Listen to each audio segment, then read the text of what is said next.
Good evening, football fans. Welcome to Pop Murray Field. I'm Cooper Cloud, joined by Aaron Fetro for the quarterfinal matchup between your Heritage Hall Chargers, ranked number 2 in the state with an 11-0 record, facing off against the Berryhill Chiefs, who come in at number 6 and 7-3 overall.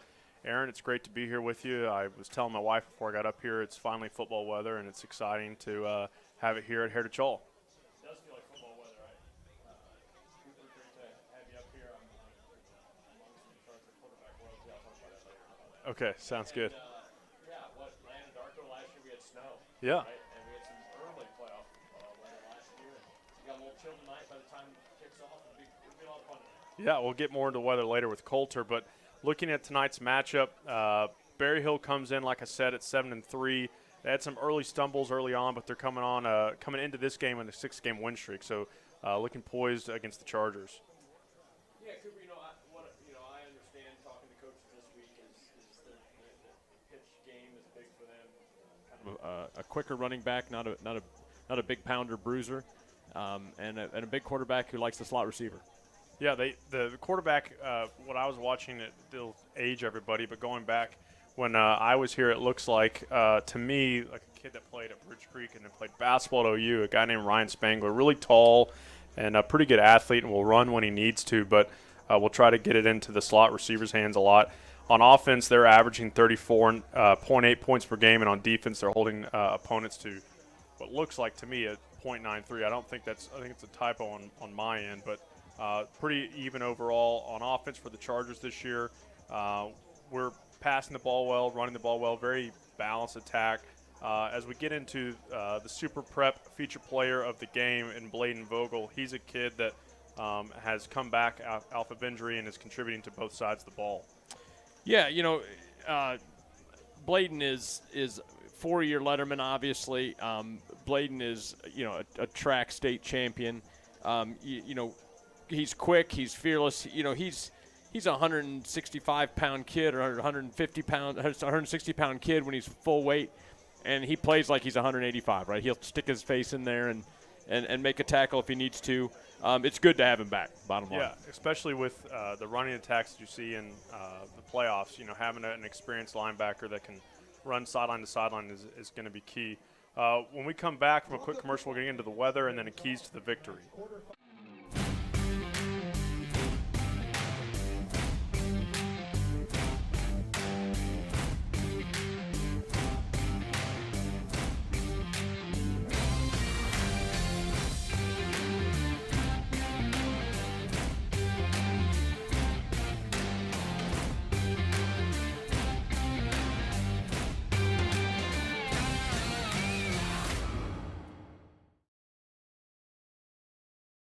Miller Tippins is an award-winning commercial construction company specializing in building relationships.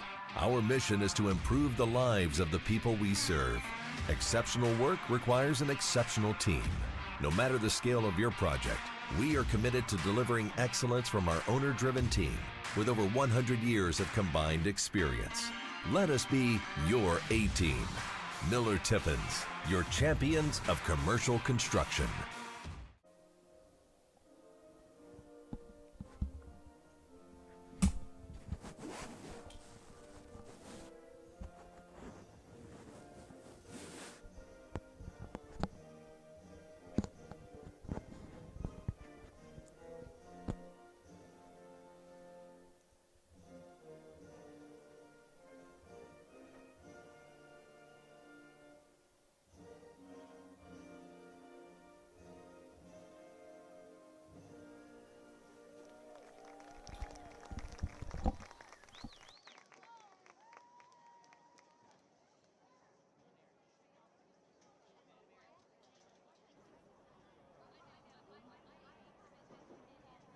I'm live.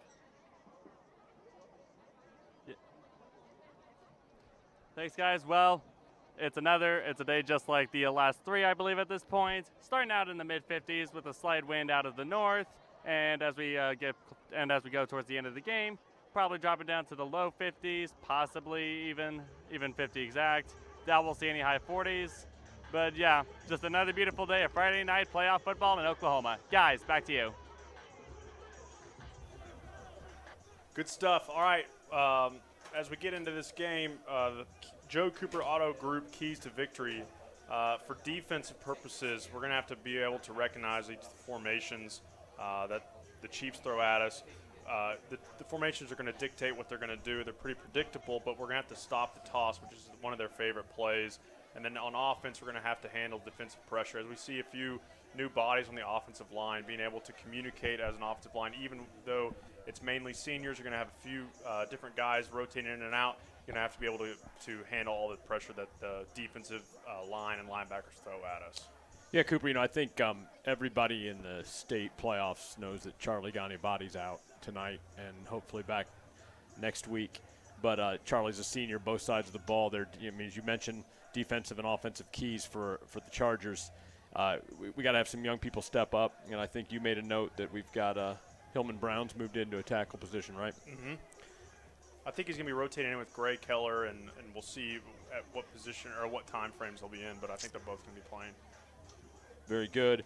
A few Andy Bass career numbers that to get us going here. 64% completion, 10 interceptions, 5 two-point passes, and 60 touchdown passes, fourth all-time. Rumor has it, I think this is an accurate stat, that Andy's got 32 this year and Brett Bogert has 33 in a season. So he's trying to tie the old ball coach tonight. That'd be pretty good. I imagine that we'll see a lot of runs then if that's the case, so that we can keep pushing that down the road, and hopefully we have another opportunity for Andy to break it if he doesn't do it tonight. But looking at some other stats, notables at least, the Chargers come into this game, even though it's not a district game, with 73 straight district games that have won. The last loss that the Chargers had was in 2013. Rashad, something to look for. He's had 10 touchdowns out of 11 games. He has 18 on the season, 14 on the season. Sterling, who made my life pretty easy, had 18 in 2010 when we won the state championship. Xavier Freeman has 16 career sacks, which is number 8 in the Charger record books. He's tied with Brigham Evans and Andrew McDonald, and he's just one shy of Jack Ross, who graduated, I think, in 15. And then for this season, some notable numbers that we're looking to get to, that we have accomplished this year. Andy has 5,400 passing yards and 1,800 rushing yards. Rashad and Jordan on the season, 1,250 in receiving yards, and Barrett 1,250 rushing yards. So that goes back to what we talked about earlier, pretty balanced attack. The Chargers, like I mentioned, are averaging 218 yards rushing and 260 yards passing, averaging 50 points on offense and holding opponents to 17 when they're on offense. Brett, as we mentioned, his passing accolades, he comes into this game with 112 wins and only 7 losses, a career winning percentage of .941. That's pretty good. It's really kind of hard to fathom, right? I mean, if you start thinking about that span of time and that number of losses, it really doesn't compute very well. No, it doesn't. And what we're looking for tonight, folks, is to go on to the semifinals, and we'll keep you updated as we go along, and hopefully going to have another Turkey Day practice where as the coaching staff has made it a point to invite all former players to come by, so hopefully people that are coming from out of town or in town for Thanksgiving come by. But the Chargers, like I said, are in the quarterfinals. The matchup that we're looking at is Cassia Hall and Marlowe, so it could be a battle of the halls next week on a neutral field. Could be the battle of the halls, or it could be a rematch from, a couple weeks ago, right? Yep. Yeah. I've got a buddy that I talked to today from Tulsa that said that the Cassia Hall Alumni Association sent out an email to all commandos that Marlowe, the last time they played there, overtook the home fans stadium. So it should be a packed house in Tulsa tonight. We'll have scores from around the rest of 3A and update you. We'll go over some season statistical leaders for the Chargers real quickly before we get to kickoff. You mentioned Andy and what he's done over his career. This season, he's passing for 67%. He's passed for almost 2,700 yards. His longest of the season was 97. I think that was early in the year to Jordan. Yep. He's thrown 32 touchdown passes and just 2 interceptions. He's rushed for 868 yards and 19 touchdowns. It seems like to me, Aaron, that Brett has calmed down on the running of Andy, as the end of the season's going, but I imagine as the playoffs start rolling, we'll see a little bit more what we saw in the state championship last year. Yeah, I think that's right, and especially if there's another team coming in here wants to run the ball against us, the clock's going to run. Fine, we'll take it and march it down and keep it out of your hands. Yeah, right. And if he doesn't have it, then Barrett will in his hands, and he's having a tremendous year himself. He's carried the ball 90 times for 848 yards and 15 touchdowns with the long of 57. So he's been very productive himself. So the rushing duo attack of Andy and Barrett in the backfield, as well as our super prep feature player who will be a little bit of a change-up in Bladen, has run for 237 yards and 3 touchdowns. Yeah, as I mentioned earlier, with Bladen, they're going to try to get him, to get the ball in his hands in space, right? Because he's dangerous with his speed and space. They're going to pound you a little bit more with Barrett. Yeah, on defense for the Chargers, our leading tackler is Jordan Harris, who plays a little bit of everything in the defensive backfield. We've seen him more up on the line of scrimmage the last couple of weeks, but you'll see him at safety and corner too. And then behind him is the stalwart on the defensive line, Xavier Freeman, who has 64 tackles and leads the team in sacks with 7. Continuing on defense, the Chargers have 16 takeaways. They have a turnover margin of +6, which if you're turning the ball over less than the opponent, then you're more than likely going to win the game. That's right. Yep, and Cal's been solid all year, kicking the ball for us.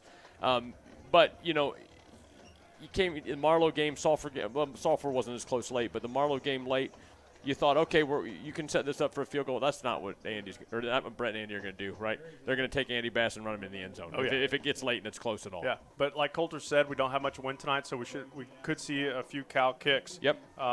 The captains have gone out for the coin toss here.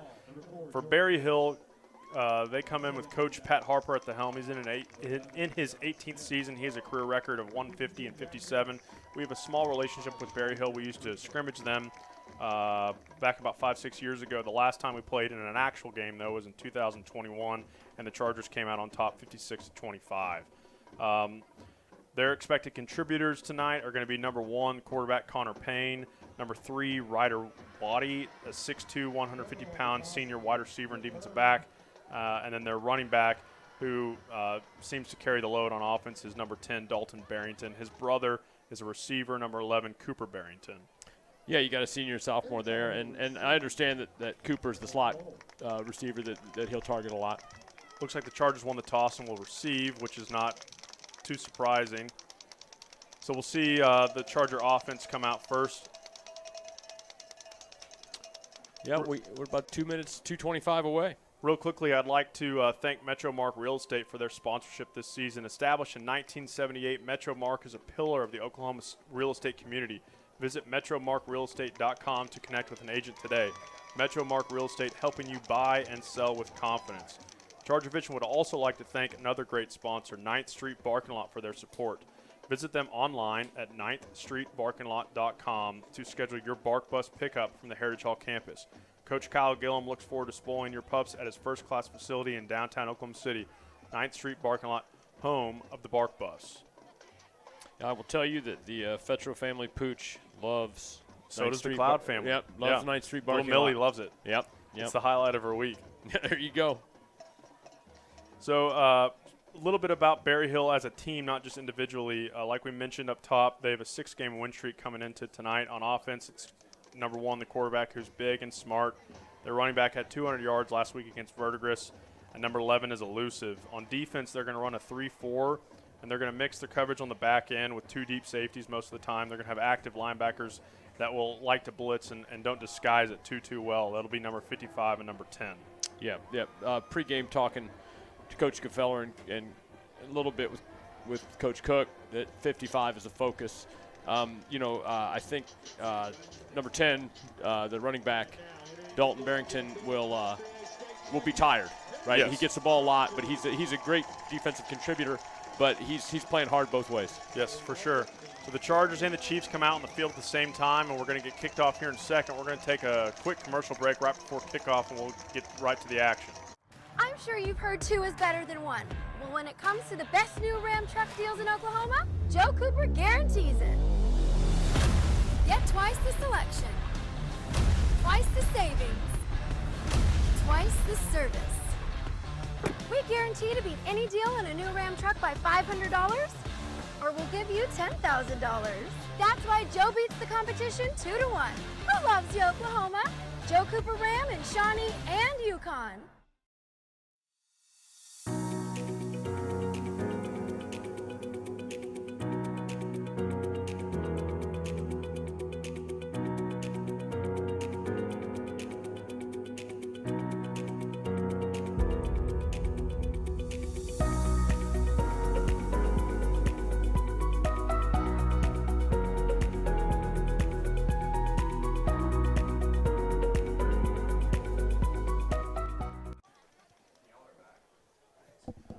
Welcome back. We'll get into the starting lineups here in a second as the Chargers are going to receive first. They'll be heading to the scoreboard, so they'll be going south to start the game. Like we said, no wind, so passing should be available both ways in the first half. Yeah, it's been, light wind most of the week and an oddly wind-free fall. I mean, yeah, it's Usually only my can't hear third yourself. fall. Right, it's my third fall in Oklahoma, and people are talking about this like it's. I'm pretty happy about it. So Carter Counts is deep. He's flanked by Barrett and Jordan. And number 84, Christian Poulter, looks like he's going to be kicking off.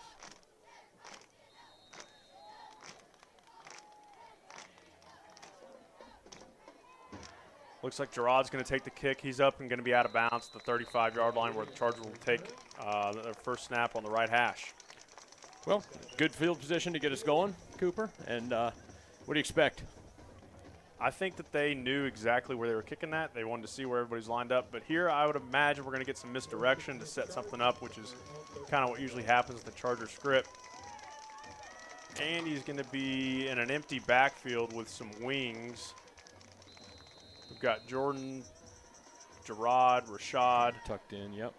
Maybe Rhett Davis out there. Jordan comes in motion. They're going to fake the handoff, and he's going to come around the end, and he's got some room. He's all the way past the 50, and he gets brought down at the 46-yard line for a Charger first down. Well, there's 20 right off the bat. There's the running that we talked about that we haven't seen too much out of. Yeah, if we feature that early, they're going to start keying on it, then it opens up stuff downfield. You're the quarterback, right? I mean, you know how this works. There's a reason I'm up here, though. Well, right. Well, you're older now. Another motion. Pre-snap penalty. Looks like we were maybe moving too much early. motion on us Yeah. early, yep. So the Chargers will be backed up 5 yards. It'll be 1st and 15 from our own 48.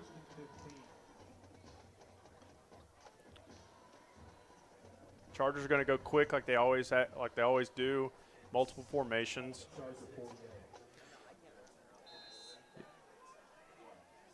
So Barrett's flanked to Andy's right. Option. Andy keeps it, and he's got another lane. Hey, he's gone. Touchdown Chargers. Yep. It was a matter of making one guy miss, and I wasn't real concerned at that point. 65 yards on the ground for Andy Bass, and the Chargers are up 6-0 with 11:16 left in the first quarter. Quick start for the Chargers.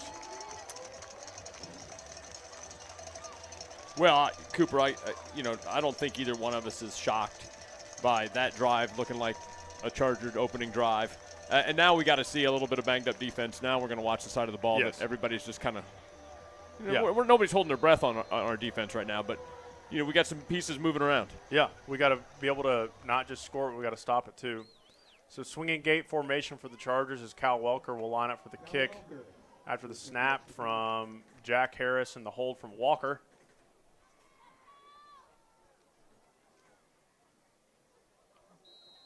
I think we moved again. Yeah, we did. Cal's going to get to try 5 yards further.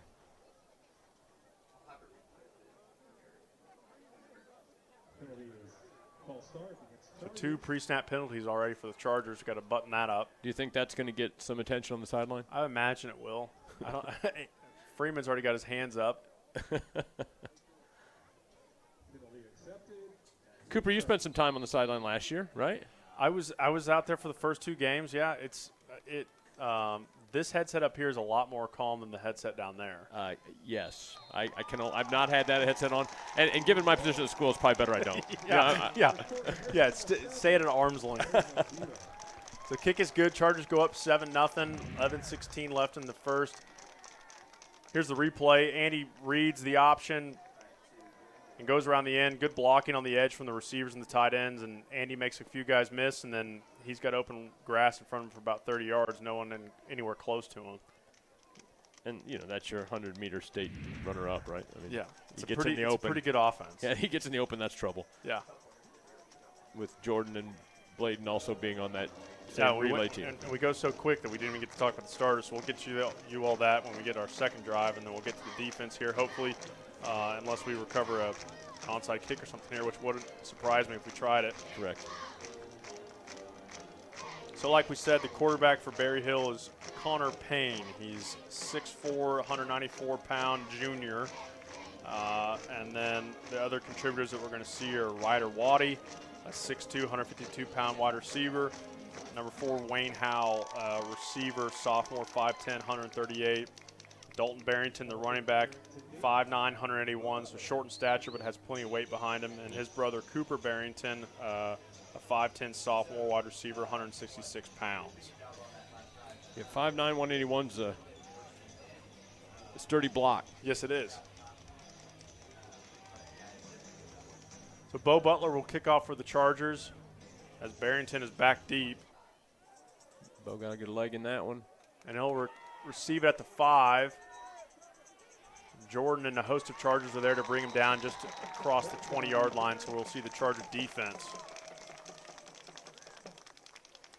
On the defensive line, we've got Xavier Freeman, Hillman Brown, and Jack Harris. Hillman coming into the lineup for Charlie Gagnabati. The linebackers, like we mentioned, the Super Prep Player of the Week, Bladen Vogel at the Raw, Graham Murphy at the Mike, and Barrett Travis at Lou. At Star is going to be a combination of Rhett Davis and Cal Welker, and at Bandit will be Jordan Harris.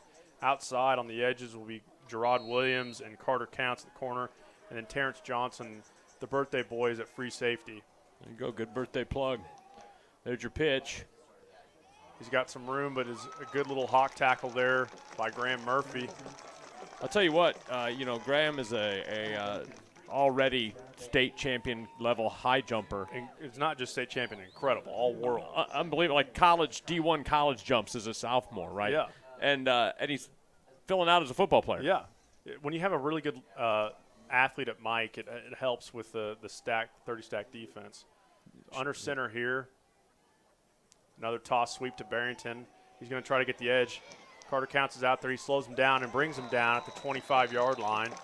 So a gain of about 2.5. And that'll bring up 3rd and 8. Yes. Yep, 7 was my call. I think you might be closer at 8. Craig next door thinks I'm off by 2. They say 3rd and 6 here on the scoreboard. All right. A long 6, we'll call it. Yeah.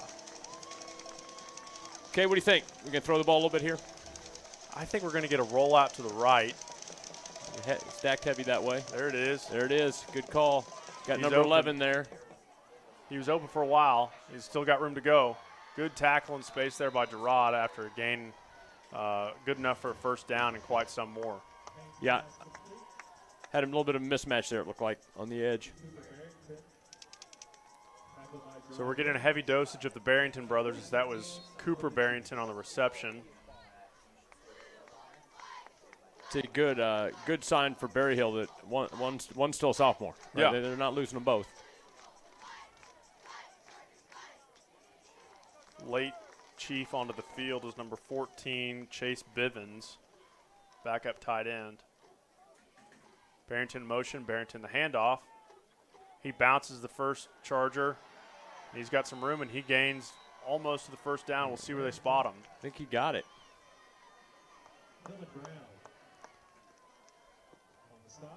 Oh, they marked him out of bounds much earlier. Much earlier than we could see from up here, I guess. Last couple weeks I've been on the chains. I would have had a good view of that one, not down there on the chains.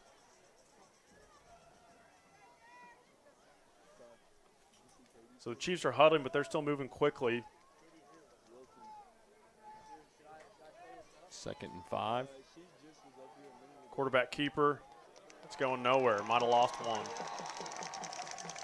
Refs are throwing the beanie out like he lost it, but the signal's still I didn't Third see down. it come loose. That looked like Hillman Brown maybe on that tackle. If Hillman's wearing 51 tonight, is that what we heard? Yes. All right. Hillman's got it, standing in the spot where Charlie would be. There's a discussion going on right now. Potentially about the spot, because I can't imagine they'd reverse a fumble at this point. No, I didn't see anybody else possess the ball either. So now they're saying it's fourth down? It can't be fourth down. I think 3rd and 5 makes sense. Okay. Mr. Brown next to us, I think, is trying to figure this out too with the fist in the air. So they were successful in their first pass attempt. Let's see what they do here with an empty backfield. Coming left this time. Blaine on the blitz. Doesn't get there in time, but creates enough pressure that there's an incomplete pass that goes over Terrence Johnson's head, so it'll be 4th down and 5. What do you think here? You going for it here? I would go for it, but right? I mean, it depends I what kind of grew punter. up in the Bogert system. Yeah, you did. Not a lot of people did. You, I think that they've brought in their punt unit, so they'll kick it off to Terrence. And I don't think we were respecting this punt too much because Terrence is only lined up at the 25-yard line. I'm assuming this has been seen on film.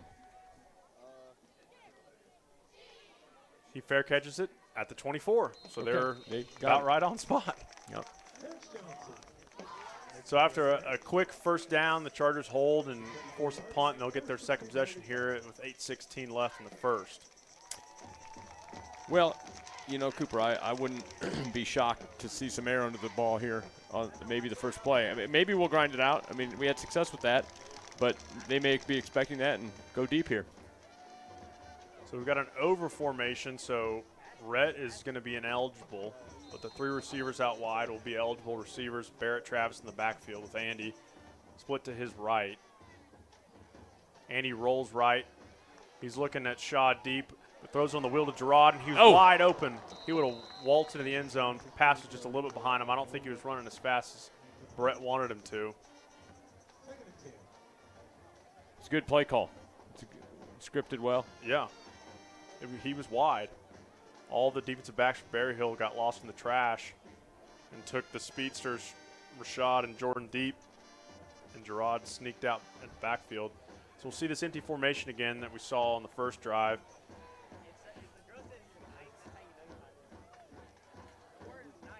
Jordy comes in motion. Fake the handoff to him. Andy out left. He's got a blocker in front, and he's got room again. He gets got tripped himself. up. Yep. Turf Monster got him. I think the 40-yard line got him. Yep, Turf Monster at the 40. But again, that's easy for me to say up here. Yeah, and I'd have fallen down somewhere around the 30. the dosage of Andy on the ground is working, so it's all right if he has to take a break and snap it again. Yeah, that's right. My one play call was right, but we didn't execute it, right? Oh well. More traditional formation is Kyle Welker's now in the backfield. Yep. Rhett in motion. Slant to Rashad, and he's got the first down and more. Tackled at the 42-yard line. That's first down. Tell me about that play, Cooper. I mean, you threw it plenty, probably to number 3. Is it easy? It's a timing route, right? When I got into high school, we were running a lot of the veer and stuff, and that did not work for me. So this RPO stuff I couldn't have done. But what he's looking at is that outside backer in Barrington and see what he does if he respects Barrett or not, and then throws it behind him. Okay. Same formation. Pass again. Andy's looking deep to Jordy. He's got him open. He has enough air underneath it, and Jordy's going to catch it, and he's going to get into the end zone. Touchdown Chargers. There's your deep ball. That's a pretty good piece of arm strength there. Yeah, we could have scored it about 4 times on that drive. We got on the last one. They sound like you need to be down there with the headset now. Yeah. It's easy for me to say, hey, you all-world track athlete, can you just stay on your feet? Yeah, stay on your feet. No, you can't. Okay, throw it deep, please.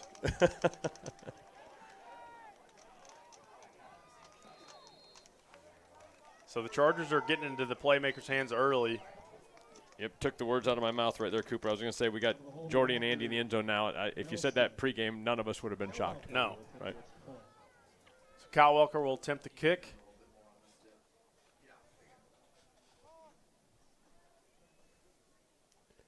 Snap's good, holds good, kick is up and good. So Chargers lead 14-0 with 7:08. We'll take another look at Charger revision. So we had Jordy on the backside post, and Andy made some extra time with the line was holding up pretty good, but got out of the pocket and just flicked it out there about 45 yards in the air on the run. Yeah, not a bad toss and catch. Well, and the other good news on that piece, Cooper, is we didn't see any laundry on the field on that drive. Right.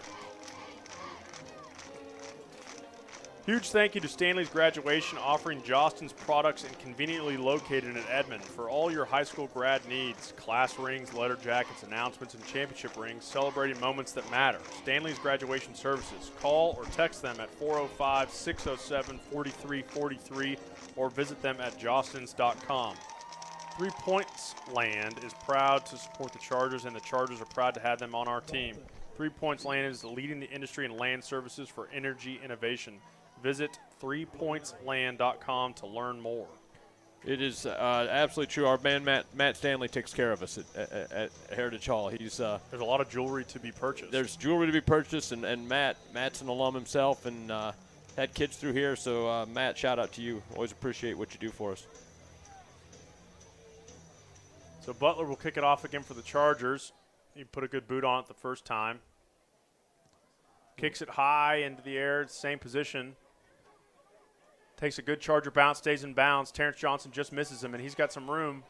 But a good tackle there by Ben Showalter. And Ben. The Chiefs will start on the 22-yard line. I saw Ben's family in the stands. We got another end of another Showalter era here. Yeah. Right? Well, the defense gave up a few yards in the first drive, Coop, and we're back out there now and looking to maybe get 3 and out, 3 and out, and get the ball back. Looks like it's the same group out there, Aaron, and Hillman's getting a lot of action at nose, so we'll see if he can get some penetration on these toss sweeps. This is the bunch formation that they rolled right and complete the first down on. It'll be a sweep out of the shotgun formation. And there's Murphy, but he gets a few more yards and is finally brought down by Rhett. Gain of about 7. You know, I played 0 snaps of high school football, but it looks like the young man's got some lower body strength, right? He's breaking an initial tackle. And he makes his one cut and he goes. Yeah, and he's getting some yards after the first contact, which is probably why he's We've got a score alert, Aaron. 14-0 Marlowe over Cash up in Tulsa. Winner of that will face the winner of this game. That'll be a neutral site game in the semifinal. Another handoff up the middle this time, and Barrington gets enough for the first down. So following the same pattern of the first drive, quick first down. We'll see if the Chargers can replicate what they did and stop them here.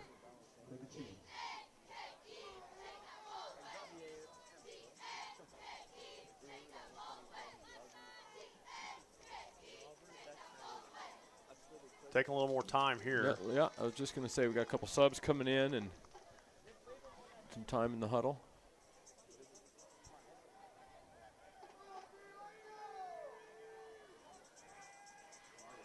Bivens and the other tight end, number 15, flip-flop. Barrington in motion. Direction. Something flag didn't work on the there. play. Nothing going, so he throws it away. I don't think that after the shift that they got set. Yeah. That was an awkward looking shift to begin with. I don't think that they knew that they were supposed to. I don't know what the purpose of it was either, because they just moved 2 tight ends. Yeah, from one position to the other.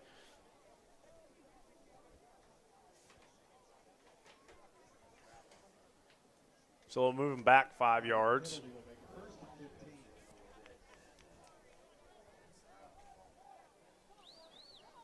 Got Rashad coming in, looks like for Rhett Davis right here. So the Chargers are thinking pass. Murphy shows blitz. It's going to be a screen. Oh, wow. Good tackle from the blown up defensive by backfield, Jordy. Yep. Bandit spot. And that's the job there, right? Yeah. You're a linebacker, you're a defensive end, and you're a safety, so you got to be able to play in the box. Yep.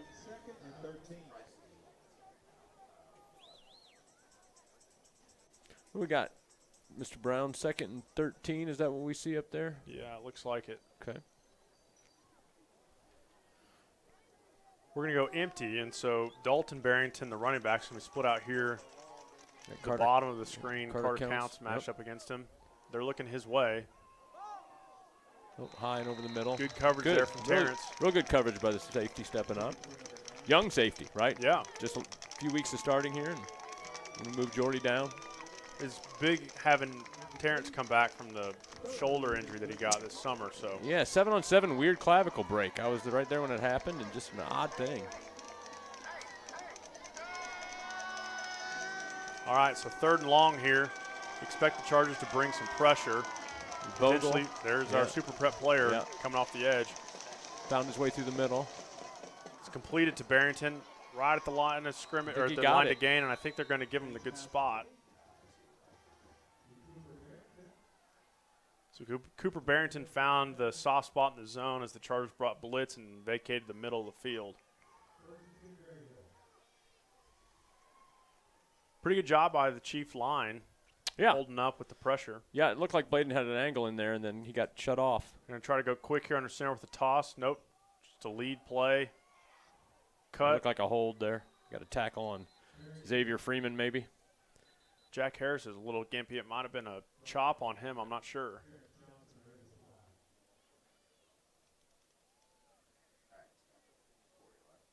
Well, that looks like a good call. Yeah. Good call. You can always tell when those linemen that are pretty tough, when they come up a little gimpy and there's laundry. Yeah. Usually someone went a little low and high on them. Low, high, yep. I saw Freeman get spun around. That just might have been due to the play, I wondered. So that'll knock them back 15. So they're going to be back close to where they were on 3rd down. So it'll be 1st and 25. I don't think this is necessarily must-pass situation for them, the way they play. But we're keeping Rashad in, even though we have had him in there for pass situations. Just outside the reach of number 15, Chase Reynolds. Now that you've passed and you're looking at 2nd and 25, you may be stuck in 2 passing situations. And the screen didn't work, so it's going to be a drop back more than likely. Yeah, your bread and butter, right? Yeah. My bread and butter was Sterling, run as far as you can. I'm going to throw this as far as I can. You jump over the guy after I underthrow it and catch it. That was my bread and butter. It worked for a lot of yards. Oh, there is the screen. Chargers are there. He gets the edge. Good tackle from the backside nose guard. That's Hillman Brown. Hillman Brown. Out there moving after him. Good recognition from the Charger defensive line there. So that'll be 3rd and 22-ish. We got a ways. 21. 3rd and 21. Let's see. Hillman's got that gold backplate on. I think that thing just keeps getting passed down. I think might be from your era. I think that I saw my shoulder pads in the locker room the other day. David Griffin, into the game at linebacker. He'll blitz off the edge. He's going to provide some pressure. Nowhere to go. Dumps it off short to Barrington. Wrapped up there. We got a score alert right down here, Cooper. Looks like Perkins has a heck of a senior running back. Kid's a load. And they've got a commanding lead, 21-0 on Holland early. So the other 2 halls are struggling a little bit. That's fine. I'm okay with that. Yep. I'd like to reign supreme on the halls. Indeed. So 4th and 13 here, and Terrence will be back to return the kick. Again, they've marched him up. 25, 30-yard kicks, all they're thinking here. And there it is. They angled it this time away from him. It's all right. Ball will skip out of bounds at the 26, 27-yard line. Yep. The Chargers will take over for their 3rd possession here in the 1st quarter. Haven't been able to get too much into the script yet, so they've got lots of stuff that they've practiced all week still available to them. Yeah, that's a great point. I hadn't thought about the total number of plays run, but you got 15 of them, right? 10, 15 are scripted. Oh, yeah. No, 20, 25. Oh, okay. Yeah. They make them study. I remember. I had watched a kid do 10 pages of stuff a week. Sometimes more than his homework in my class. So Jordy in motion. He'll line up in the backfield. Option again. Andy's going to get the edge. Cut back in the middle. Pretty tough run there for about 5 or 6 yards. Yeah, there wasn't a lot there. No, he made all that himself. Yeah. It looks like they're going to give him 8.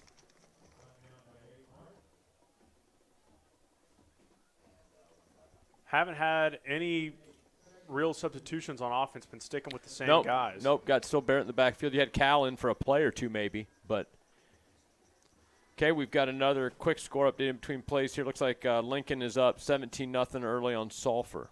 That's surprising to me. I thought Sulphur's toughness was going to be able to. Yeah, they're pretty tough. Here goes Barrett's. There you go. Big hole for Barrett. First down, crosses the 50-yard line. So his first touch was successful. Mom, Dad, Grandma, and Grandpa right in front of us. They're pleased.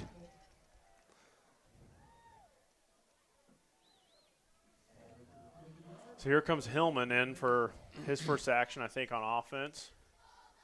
We'll see the play call here then. Rashad here lined up as a wing back. Oh, no, it's Jordy, excuse me. Andy pumps, escapes. He flicks it again, this time to Gerard. Oh! He drops his second touchdown. Well, he's a defensive back. Yeah. He'll get a few more opportunities, I guarantee you. That was a heck of a toss. Yeah, he's good on the run, man.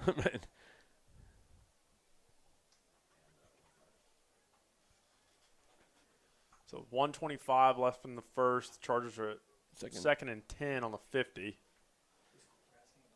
Looks like no substitutions unless I missed something. Looks like Hillman's still in on the line. All 5 skill positions right of Andy. Hand off to Barrett to the empty side of the field, and looks like it's going to be a hold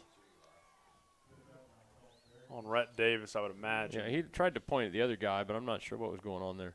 Bivens' shoulder pads out, so it has to be on us. Yep, holding. So it'll be 2nd and 20.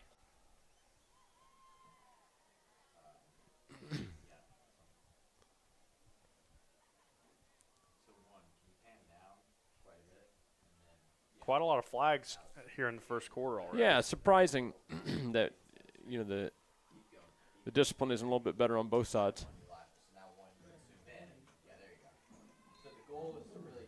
All right, so Rhett and Barrett in the backfield.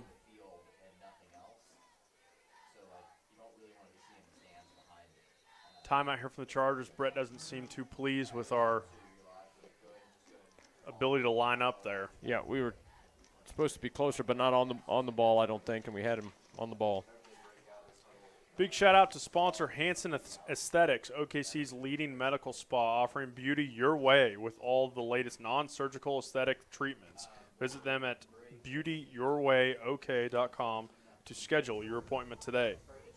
ChargerVision would like to thank Hayes Legal Solutions for their support. HLS primarily handles high net worth divorces, real estate, renewable energy lease negotiations, and estate planning. Located conveniently in Gaillardia Parkway, give them a call at 405-635-5578. From my end of the campus, Cooper, I think it's been a big push from Heritage Hall Admissions. Want you to send them your siblings, right? You got any siblings that are eligible for us at this stage, Cooper? My siblings have already graduated, but I have 2 new babies. You do have babies, and we're watching those, yeah, right? Yeah. We're paying close attention already. already. I already got the 2 onesies. They're ready to go. All right. Nothing better than having another Charger in the Cloud family, yeah. right? Right. Excellent. So after the timeout, the Chargers at 2nd and 20.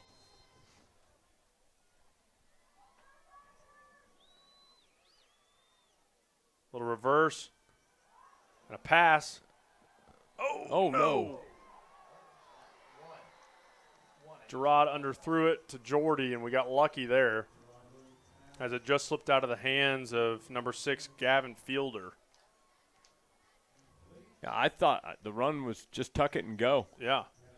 You had Red out there with him, But like Bill Walsh said, when you have the tricks, do them before they can do them, so then everybody's thinking about them. That's fair.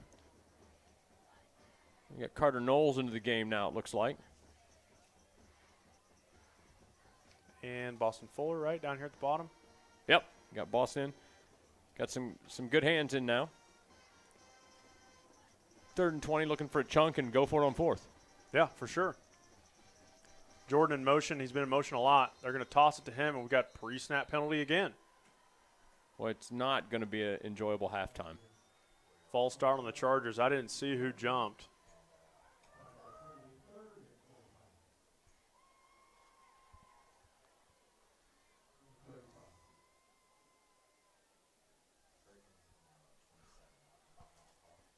Looks like we're going to keep the same grouping in. We got here comes Cal. Yep, Cal's subbing in. Looks like we get another score update. Perkins is kind of piling it on early, 27-0 on Holland Hall.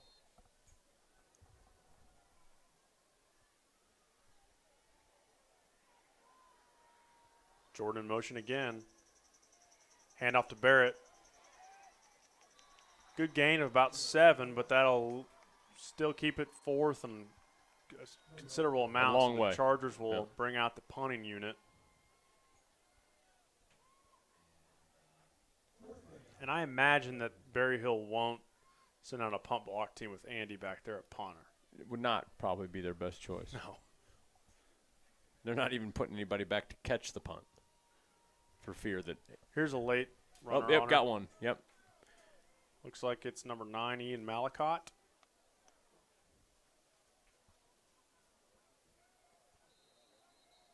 Second timeout for the Chargers.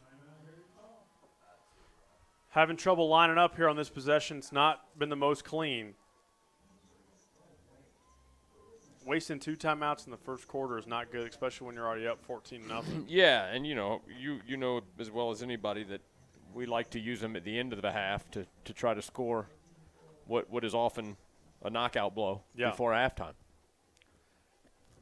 And Brett never likes for the timeout to be his fault. He's okay if we have to call him on defense, but when it's on offense, it's usually not a good thing because we're not lining up right or we've got too many guys or something. So it's usually never a good thing and not just trying to get a break in the action.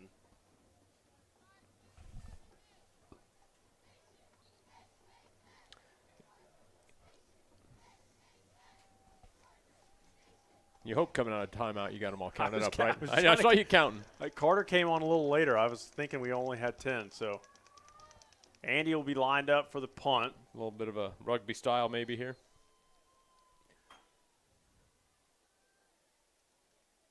He will. Kind of a spiral, but a good Charger bounce, and that'll go out at about the 16. Yeah. They'll mark it at the 17. So the Chiefs and Connor Payne will come back out, see if they can get across the Charger 50 for the first time. Get one play here in the quarter and move it on into the second.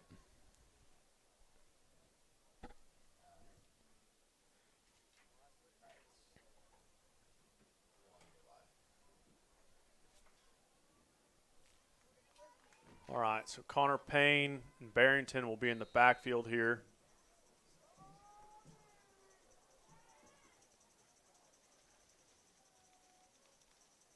We hand off to Barrington.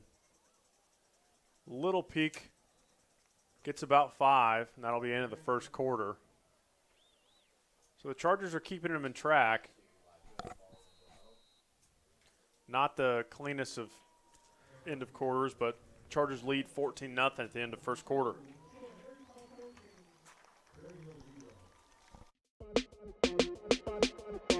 Oklahoma City, I'm Miles Perry, and I want you to tune into my show, Super Prep Live.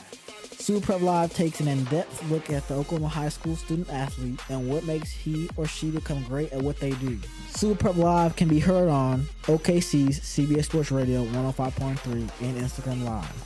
Make sure you tune in and learn about the next great student athlete on Super Prep Live with me, Miles Perry.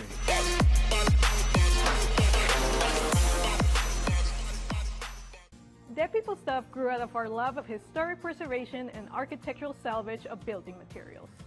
Whether you're looking for doors, light fixtures, hardware, reclaimed lumber, statues, plants, or home decor, Dead People Stuff is the perfect piece for your next project. And the Dead People Stuff family is growing. Come check out our 40,000 square foot compound featuring a brewery, barbecue, tattoo shop, barber shop, and a cat cafe. We pay you cash to haul off your trash. Help us save history one piece at a time. All right, we were back then. That's good. All right, welcome back, Charger fans. Score is 14-0. Chargers are doing fine on both sides of the ball. A little sloppy here at the end of the first quarter. The rest of the campus, Charger Pride for your 2023 OSSAA Class 3A Game Day State Champions, Heritage Hall Cheer, led by seniors Natalie Beams, Chloe Counts, Elise Douglas, and Lily Jackson. The Chargers captured the first ever game day title in school history and the school's 101st state championship across all sports. Up next for the state champs, the NCAA Nationals in Dallas in January. That's a big win. Yeah, it was fun to see the stuff on social media, and now that I've got two girls, it's stuff I got to start paying attention to. Good tackle there from Hillman Brown and Barrett Travis. Yeah, Hillman's on the move. Yeah, you're going to have Charger cheerleaders. Oh, yeah. For sure. Volleyball, Charger tennis, Yep. do it all. Yep. All right, so shot will come back in for Rhett here. Passing situation. Get some extra speed on the field. 3rd and 5. Okay. Empty formation. Barrett's lined up, looking like he's going to come off the edge, and he does. Little flip out to Barrington, and Terrence Johnson is there. Blow up the pass. They are going to exchange some words. Well, that was read well. Yeah. That was well defended. I think he knew exactly what was coming. So 4th and 5, Chiefs will bring out their punting unit for the 3rd time. All right, we dropped a touchdown on the last drive. Let's catch one. Or run it back right here. We can run it back right here. That'd be fine. Uh-oh, here comes the footballs. We got some cheerleaders with some arms. You got to work on your girls for that, too. Yeah. They got to be able to throw these footballs out.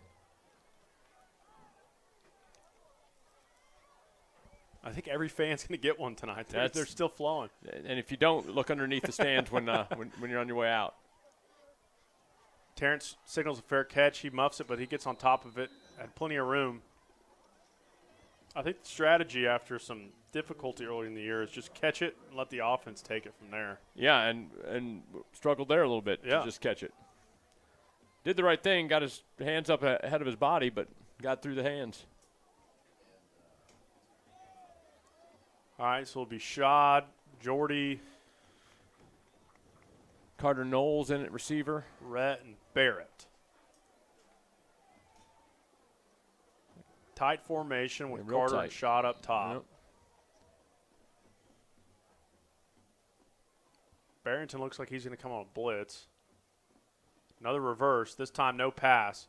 Jordy's going to cut back upfield. He's got a little bit of room. Makes a good spin move. Great run there from Jordy. That didn't look like there was much there, Cooper, but no, he saw the crease inside and he took it and went fast. Turned into 17 yards or so, 15, 17. So Chargers are in Chiefs territory almost again. 20. A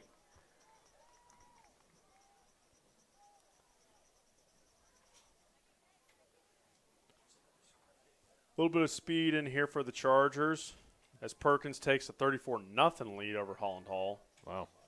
Still in the first, it looks like. Trips formation up top. Pop pass is open for a second, and there is Barrett out of the backfield. Great block there from Shad, and Barrett will get pushed out about the 22-yard line. So taking advantage of Andy Bass's run in the first quarter and put a little bit behind it with Barrett come out of the backfield. Yeah, that was it's like we've been around Charger football before. Yeah. I mean, we saw this might be coming. Yeah. You've been around a little bit longer than I have. Just a little. When did you start playing Charger football, Cooper? How old were you? 7th grade. All right, 7th grade. It's back in the Ron Alley days. when Oh, he was man. coaching, yeah. I got a new history fact I didn't know right there. I appreciate that. That's a good hole for Barrett. Good run. So on 1st and 10, we gain 9. Going to be at the 15-yard line, it looks like. Or gain 8, maybe.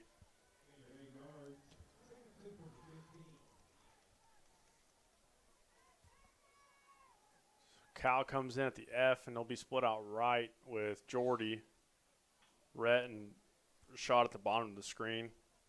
Handoff. Nope. Taken by Andy. got a flag on the play. Ooh. Brett's not happy. Some more.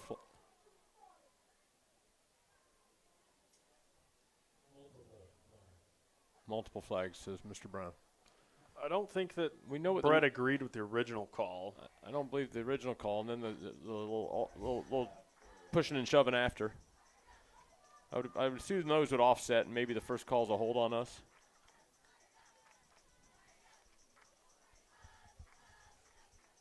Long deliberation. They are going to call holding. There's your hold. Oh. So this is a devastating penalty. 25-yarder.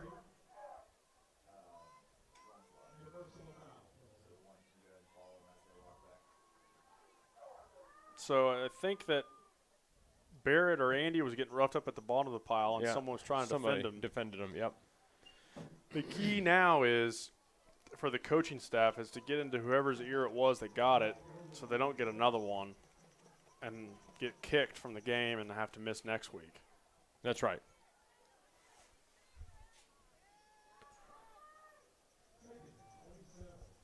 So 2nd and 27, ball at the 40-yard line. Chargers have to get all the way down to the 13 or 14-yard line.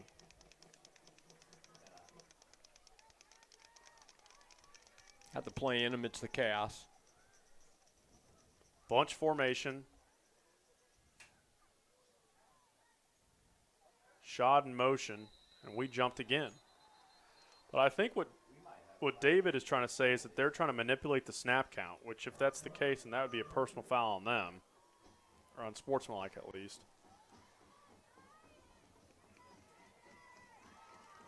But after 11 weeks, you'd think you'd be able to know Andy's voice as opposed to that was a Chief voice. Yeah, that was going to be my next statement. So 2nd and 32 with 8:56 and counting here in the second. Well, we've had success rolling them out and going deep. And the Berryhill band is rocking here. Speed option to the right. Andy's going to keep it. He's got a crease.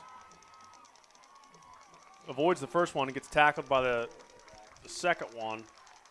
So pretty good chunk of yardage there. Yep. Gets back to 3rd and manageable. 3rd and manageable with a 4th and manageable then. Exactly. In view, if you need it. 3rd and 13, 12, 13 maybe. That was number 6, Gavin Fielder on the tackle. Good solid tackle on Andy. Had to hit him low and hang on. That's tough, and when you're in the defensive backfield and you got him running right at you. Open field, yeah. Empty backfield. Going to get a timeout from Berryhill. Probably wise.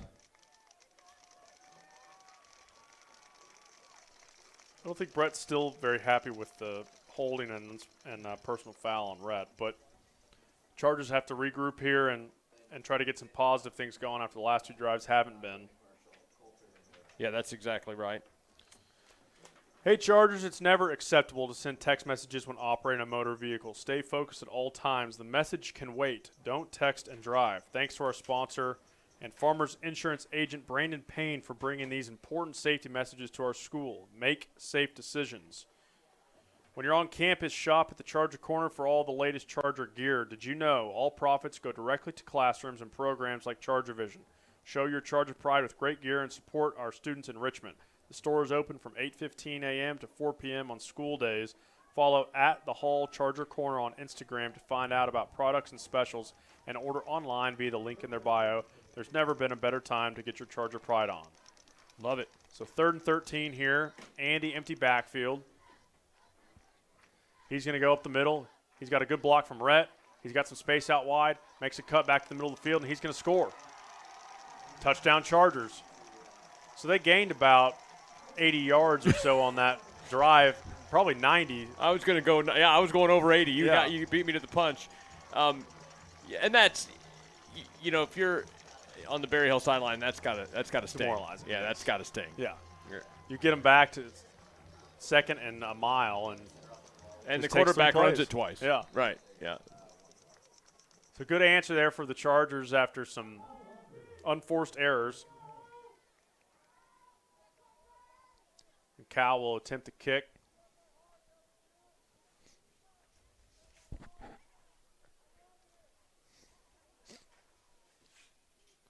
Snap good. Walker's holds good. Kick is up and good. So Chargers lead 21-0 with just under 8 minutes left here in the second quarter. And Brett is loving what he saw there on that drive from the offensive line. Okay, so I asked you off air. Tell me about the lower school. Yeah. So Cooper, we're we got a problem and a great problem to have, right? We've got but a lot of demand right now at the lower school. We're turning families away that would be great Charger families. So we've had a plan to build a full lower school, but that's a big lift. That's a big project. So we've decided to do some phasing of that project, and we've jumped into doing a new lower school gym. It's also a FEMA tornado shelter for the whole campus, right, which is a great thing to have. And then we're going to drop 4 classrooms into the current gym, the iconic, Charger Shine gym there at the lower school. And that'll get us some good classroom space for 3 to 5 years, and then we can start phasing out the lower school from there. But a lot of time talking to people about donations to the Chargers right now. It's going real well. That's good. Taking another look here of Andy's touchdown run. So it makes a guy miss there, makes another guy miss there, and then runs over the final guy in the end zone. Runs over 2 guys. Yeah. Good individual effort there from Andy with some good blocking on the edges from the receivers and tight ends. We got like we said, we got to get this lower school ready for the little clouds. That's right. Right? We got to have space. Yeah. And they're friends, right? Yeah. Every single one of them. I have a feeling that we got space for them. They might have friends who aren't legacies, right? Yeah.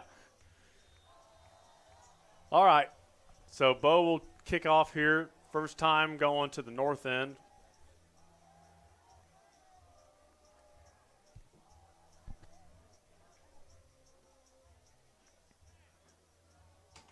He's going to put some power behind it and kicks it to the left end. Uh-oh. Barrington bobbles it. He's going to have to go quickly. Well, that's a block in the back. To me. Yep, they got it.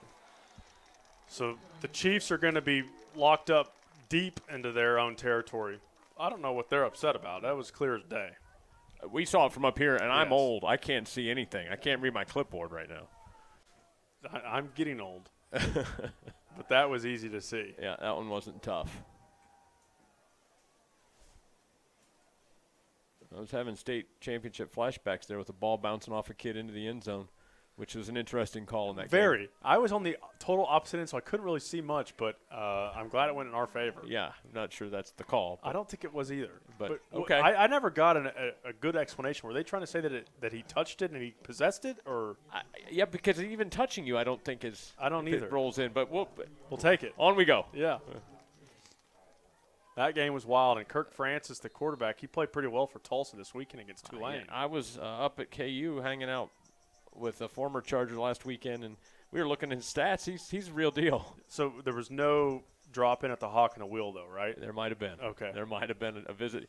The wheel's a little harder, but the Hawk, they spent a fair amount of time at the Hawk. Got another flag coming out. There's a basement room in the Hawk. You don't want to know about that. I've been to the basement of the Hawk. Okay, all right. I've only made one trip to Lawrence, but I think I'm going to try to go back this year for the last OU basketball game and conference play. But now that I am a father, I don't know that I'm going to be able to hoot with the Owls. No, it's tough. Dad's weekend was rough, let me just tell you. We got another score update here. Looks like number 9, Marlowe's up 20-0 on Cassia Hall in the second, and Perkins continues to lead big. Over Holland Hall, 41-0 also in the second. All right, so we're looking at first. Ball on the 1.5, 2. Yeah, the second penalty there was a half-yard penalty, I believe.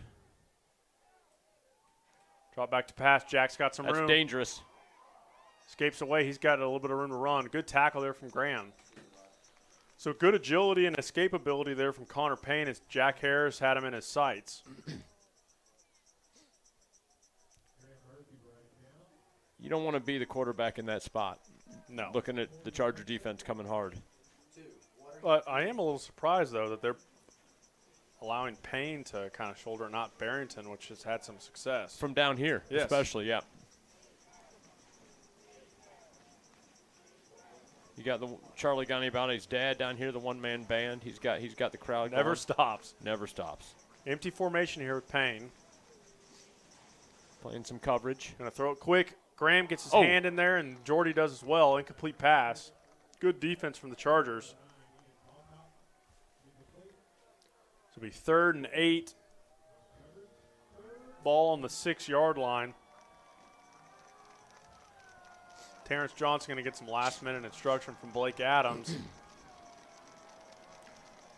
Another Heritage Hall signal caller of days gone by.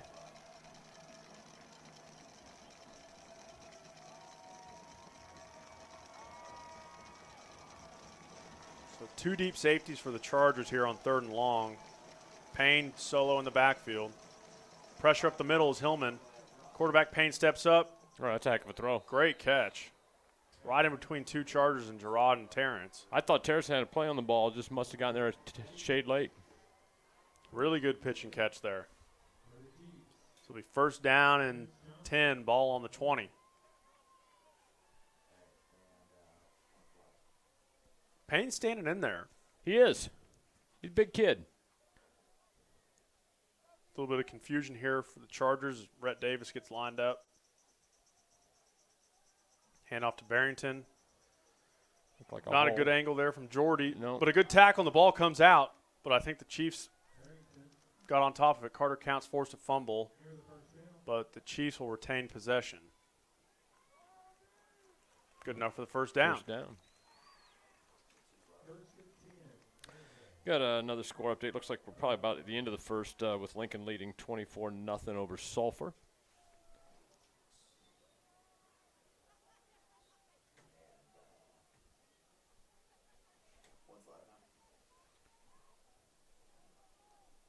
First and 10. The clock continues to move, Cooper. We're they're going to run it again. Yep. Around the edge. Jordy takes a good angle this time and tackles him. Stay in bounds. The clock will continue to run. Gain of about 4.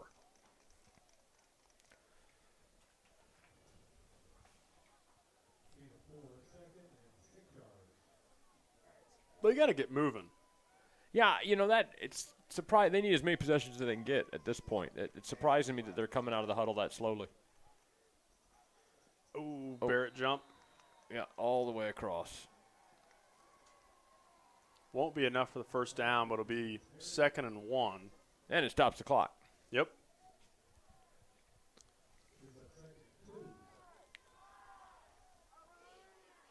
Okay, 2nd and 2.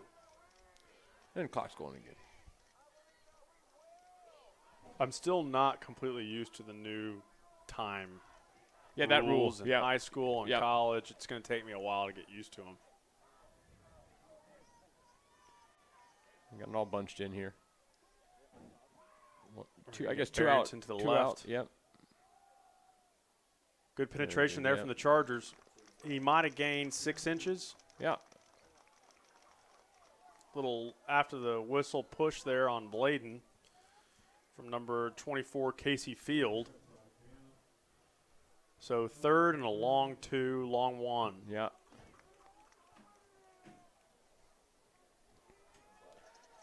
If you're Berryhill here, you almost got to believe you're another dose of Barrington. I think and you've 4 also down. got to be in a 4-down territory. Yeah, that's too. why I think you give it to Barrington again here.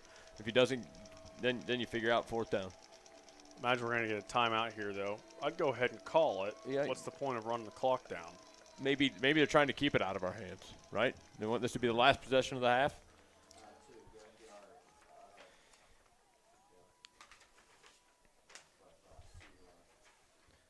Got some updates here on Charger Esports.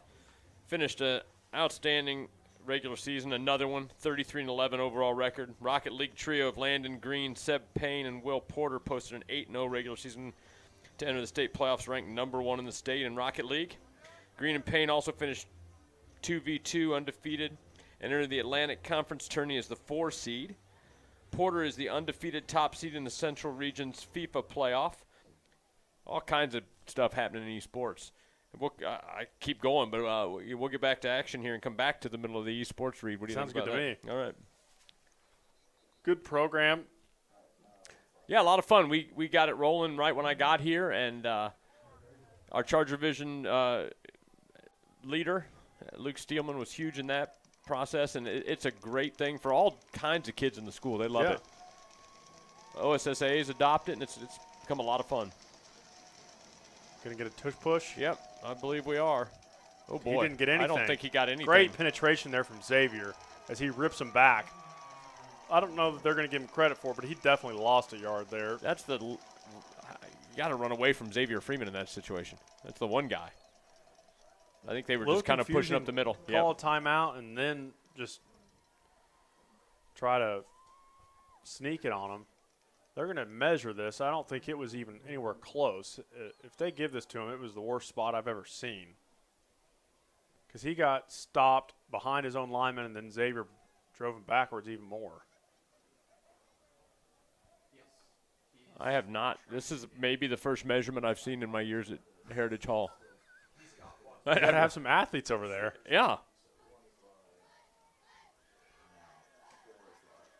They gave it to him. That was generous. Very generous.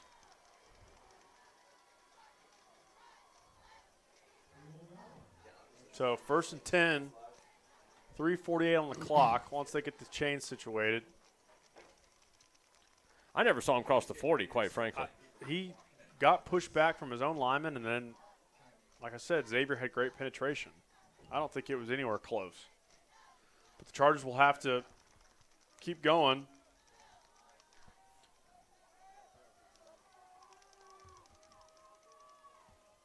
Barrington on the give. That's not going anywhere. That, to me, is the same thing that just happened. On the 3rd down play. Yeah. It was almost identical losses of yards. Chargers are going to get the benefit of the doubt here, though.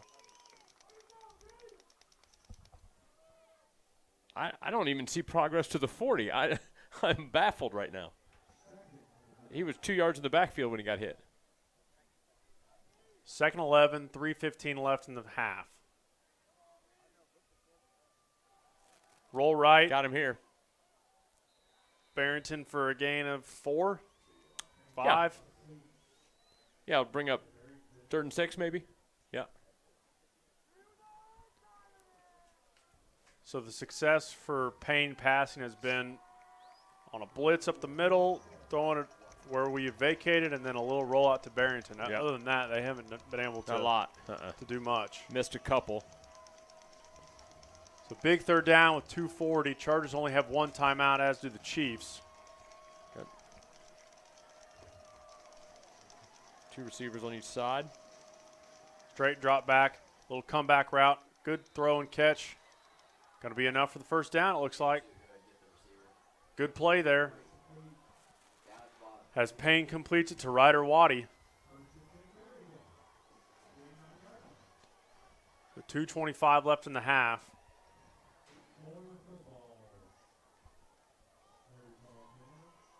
Yep, everybody's going home with 2 footballs tonight, Cooper.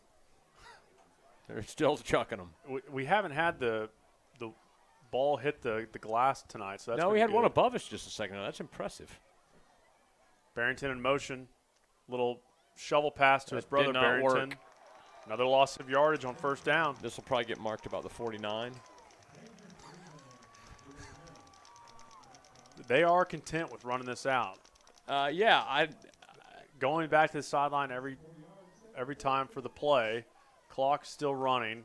Minute 40 left. So do you use your last timeout after this down if you're Brett? Yes. I think you've got to, right?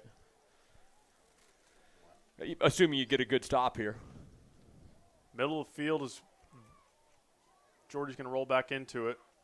Sack there from Barrett Travis on the backside. Now you definitely use it. Timeout. There it is. Brett's showing off his 40 speed. It's about like mine.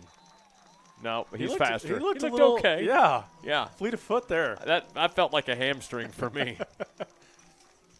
All right, so Chargers call a timeout. It'll be 3rd and 18 with 1:22 left in the half. So you got what? They run it down. You get the ball back with 35 seconds, and no timeouts. But Andy Bass. Clock will stop on the 1st down. 1st down's out of bounds. For a little bit, yeah. For a little bit, we think. Yeah. We're not sure how the clock rules work. But right after 1st down, they wind it, I guess.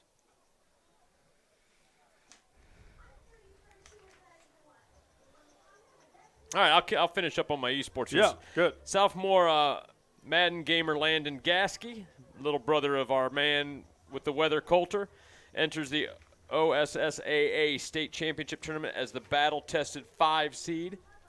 Carson Kerr qualified for the Minecraft Survival Games Championship for the 3rd straight season, while Grady Taylor made the Tier 2 Gold Series. I still can't get through it, but we'll looks like we're coming out of timeout here, and we'll get back to it in a minute. That's a good thing. Got too many accolades to read. That's it. All right, so Payne in the backfield of Barrington. The receivers are spread out evenly. Barrington motions top of the field. It's going to be a run from Payne. And he gets dropped after a gain of about 4. So play clock's already started. Going to get it back with about, like we said, 35, 40 seconds. Yeah. Need a sure catch here on the punt. Yeah. Don't let it bounce. Fair catch it.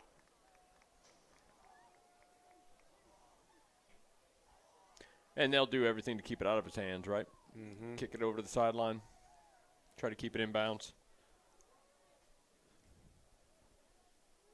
He might call a timeout here. Yeah, I would, right? Or take the penalty. I don't know. Well, they don't want to give us any extra yards. There's your timeout. Also, the first ever Charger Halo squad qualified for national playoffs as the 8th seed. Playoffs start the week after Thanksgiving. You can follow the esports team on Insta at The Hall Esports and subscribe to their Twitch channel at twitch.tv/The Hall Esports to watch live or on demand. Score update, Lincoln is up on Sulphur 31-0 in the second quarter. I see one of our illustrious halftime duo has made an appearance. Looks like Beamer's in the house. Here comes Gray with his crutches. Yeah, Gray's had some work done. Perkins still up big on Highland Hall. Remains 41-0 in the second. And Marlowe Cascia Hall remains 20-0 also in the second. As Aaron was saying, at the half, we're going to have our authentic custom home student halftime show. Chargers are smartly going to put 2 guys back to receive this punt to make sure we catch it and don't let the clock run. Both going to be lined up at the 15. Barrington will. I wouldn't be crazy to drop Rashad a little bit, and they just did. In case he tries to just do that. On the ground. Get on it. No, not going to get on it. Okay. Probably safer than trying to go grab a bouncing ball. So Chargers will get the ball back with 26 seconds. They're going to have to go 83 yards. Yeah, I think that's about right. 82? 82 yards. With no timeouts. Let's see if they can do it. It's a big I ask. have an idea of a few of the tricks they might throw at us, but I'm not going to get ahead of myself. Okay. This is why I like a former player and coach up here with me. Got the secrets. Looks like Perkins is adding on 48-0 now in the second. So Welker, Knowles, shot up top. They're going to hand it off to Barrett. They're going to be just fine with that. Get out of bounds. He's going to get out of bounds at the close to the 35-yard line. So a good run on first down. Chargers are going to have 19 seconds now.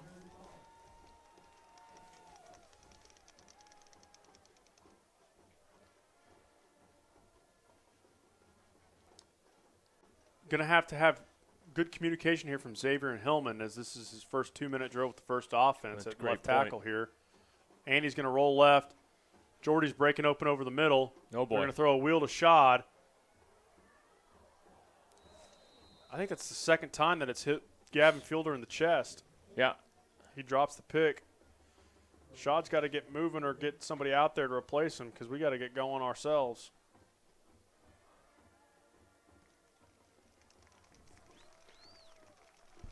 He is going to take a break. Yep, Carter Knowles. Looks like maybe somebody different coming in. Carter to the sideline. So Rhett's in the game, as is Gerard. That was your shot. Do you try to get it in field goal range now? I don't think you can get a team out there if it's got to be on the sideline. Yeah. I think we're going to get an Andy Bass run. We got to get it snapped, though. Yep, good call. He's got room, and he's got blockers. He gets out of bounds smartly, just short of the 50. Setting up a Hail Mary. So with 7 seconds left. You can get one more quick hit if you want to get closer for a throw for the end zone. But it's got to be quick to the sideline. Carter comes in for Rhett. Shot's still on the side. Cal Welker's in here at the bottom. So even formation.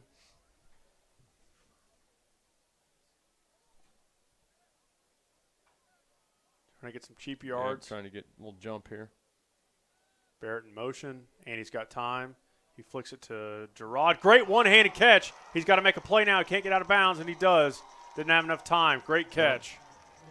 But that's not going to be enough, as the Chargers just didn't have enough time or timeouts to get going there.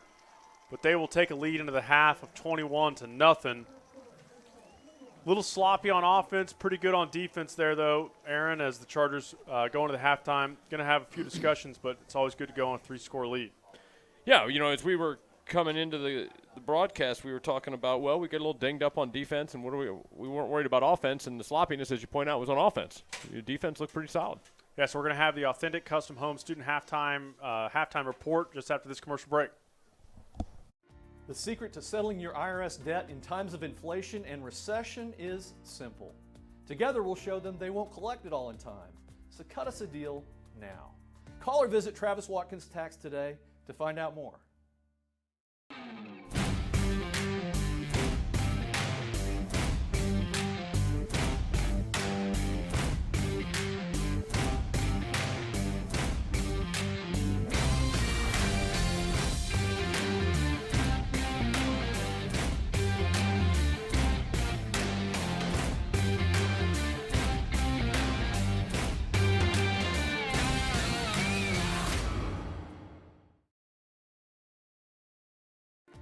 What does it cost to settle my IRS debt for good? As always, Travis Watkins Tax offers a low fixed rate and will let you pay it out over time. Call or visit Travis Watkins Tax today to find out more. All right, everybody, welcome back to this week's halftime show. Great first here with Carson Beam. Right now on the field, they're recognizing your 2023 Game Day state champions, your Heritage Chargers. Phenomenal performance last week in Moore, Oklahoma, that secured the girls the first victory in Heritage Hall's history of Game Day State. Yeah, it was an awesome performance for them. First one in school history, 101st overall team title in school history. You know, just keep adding to that stacked trophy case. And, you know, the football boys continue the way they've been playing. Hopefully it's going to be 102 within a couple weeks. So. Yeah, for sure. So far, Beam 21-0. What have you seen out of the Charger offense so far? You know, Charger offense has looked pretty good. Got behind the sticks a couple times with some penalties, which we had kind of got over in the past couple weeks. But, you know, it was a problem in the beginning of the season, kind of coming back a little bit. Berryhill, very physical team. I think a lot of these penalties we're mixing it up, getting a little unpoised on some of the parts. We've got we've gotten unsportsmanlike as well on the defense side of the ball. So maybe that's probably the only thing to clean up in the second half. But, like, the X's and O's have looked great. Yeah, it's been a little bit of a chippy game. We saw Rhett Davis get a personal, and then you can just see after the play's over, you know, a couple times. But I mean, I feel like some of that's got to be frustration. I mean, you come in to Heritage Hall thinking you got a pretty good chance, 21-0 at halftime. But I mean, for the Chargers so far, this isn't our biggest margin that we've been up at half. But I think they knew that too. But I mean, one thing they got to remember is that Berryhill, they will not go away. Right. Berryhill, very tough team. What they've done a good job of is keeping the ball away from our guys. Like you said, only 5 possessions, 3 scores. Had to punt once and that last drive, we tried to get a little drive on 30 seconds left, but we didn't quite have it. So, you know, definitely probably the least amount of drives Chargers have had in the first half of the whole year. For sure.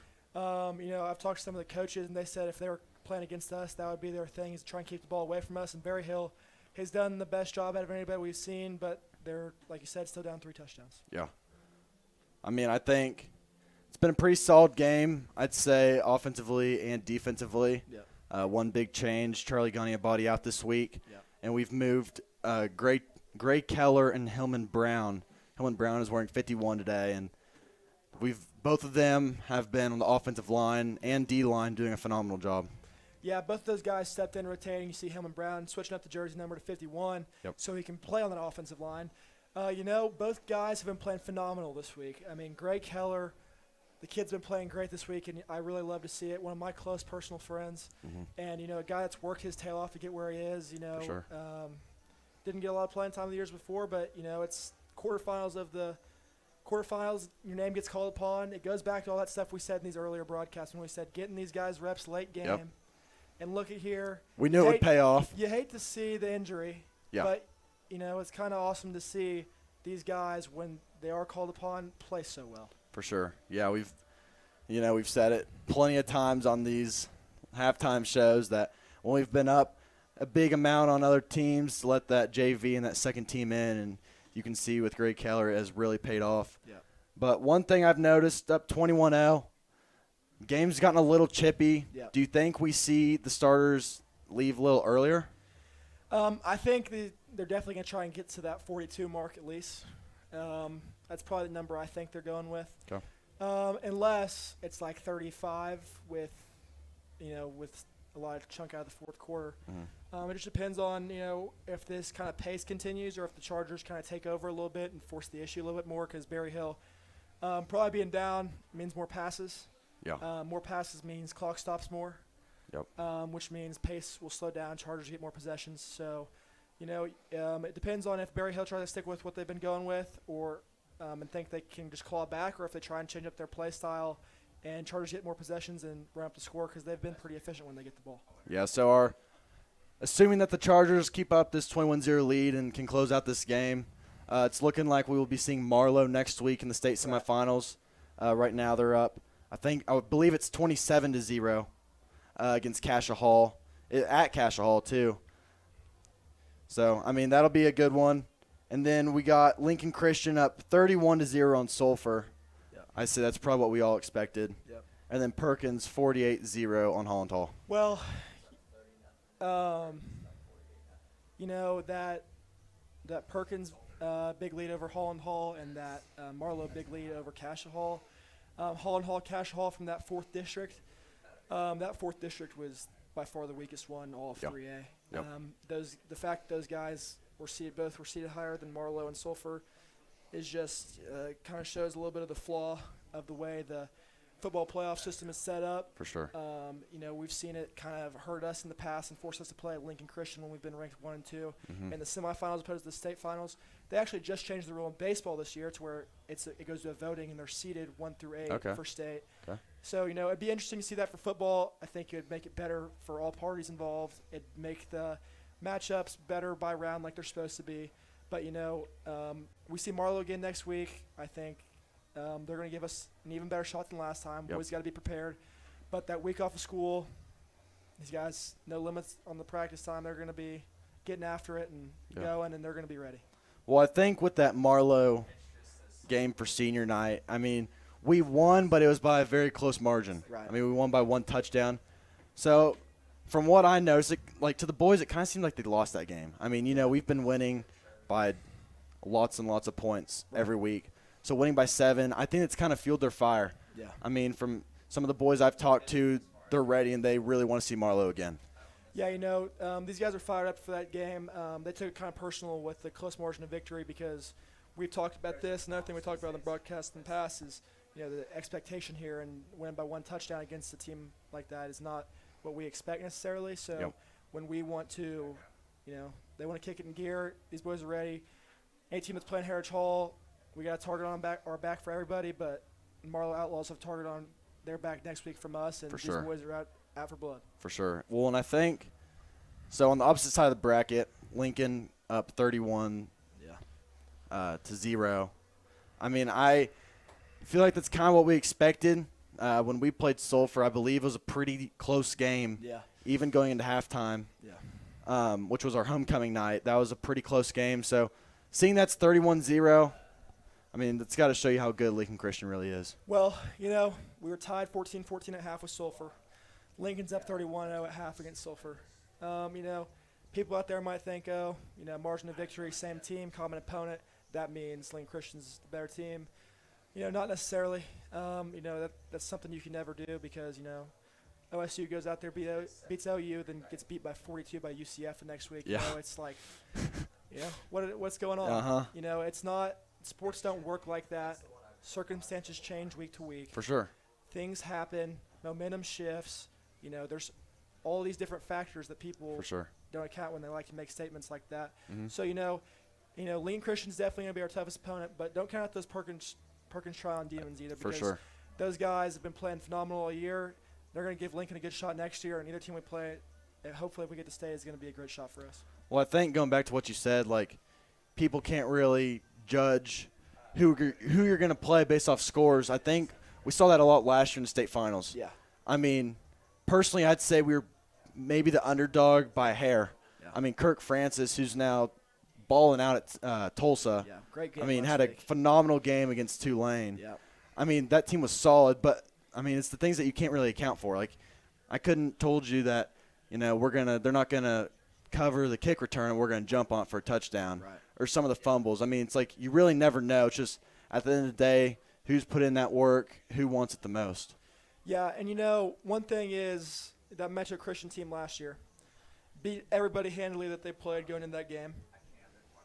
And they get kicked in the mouth, 2 touchdowns given up on some, let's be honest, fluke plays. Yeah. At the beginning of the game. For sure. And they don't know how to respond. Yeah, that's true. Okay, our guys, maybe, we've had some slow starts. They've got shoot into a lot more than usual, even though we got a good record. But that having to face that adversity makes you, prepared. It's like a lot of those teams, a lot of the very few teams that have gone undefeated through a regular season in the NFL, they don't usually win a championship because when the adversity hits, they haven't lost yet. Yeah. And not saying that we have lost, but we have faced a good amount of adversity. Yeah. A lot of injuries, a lot of getting kicked in the mouth, slow starts, and we've responded really well each and every single time. We've bounced back, and I think that's going to be an asset that's going to play really important down the stretch. Yeah, I mean, I'd say the greatest example of that would be that Sulphur game. Yep.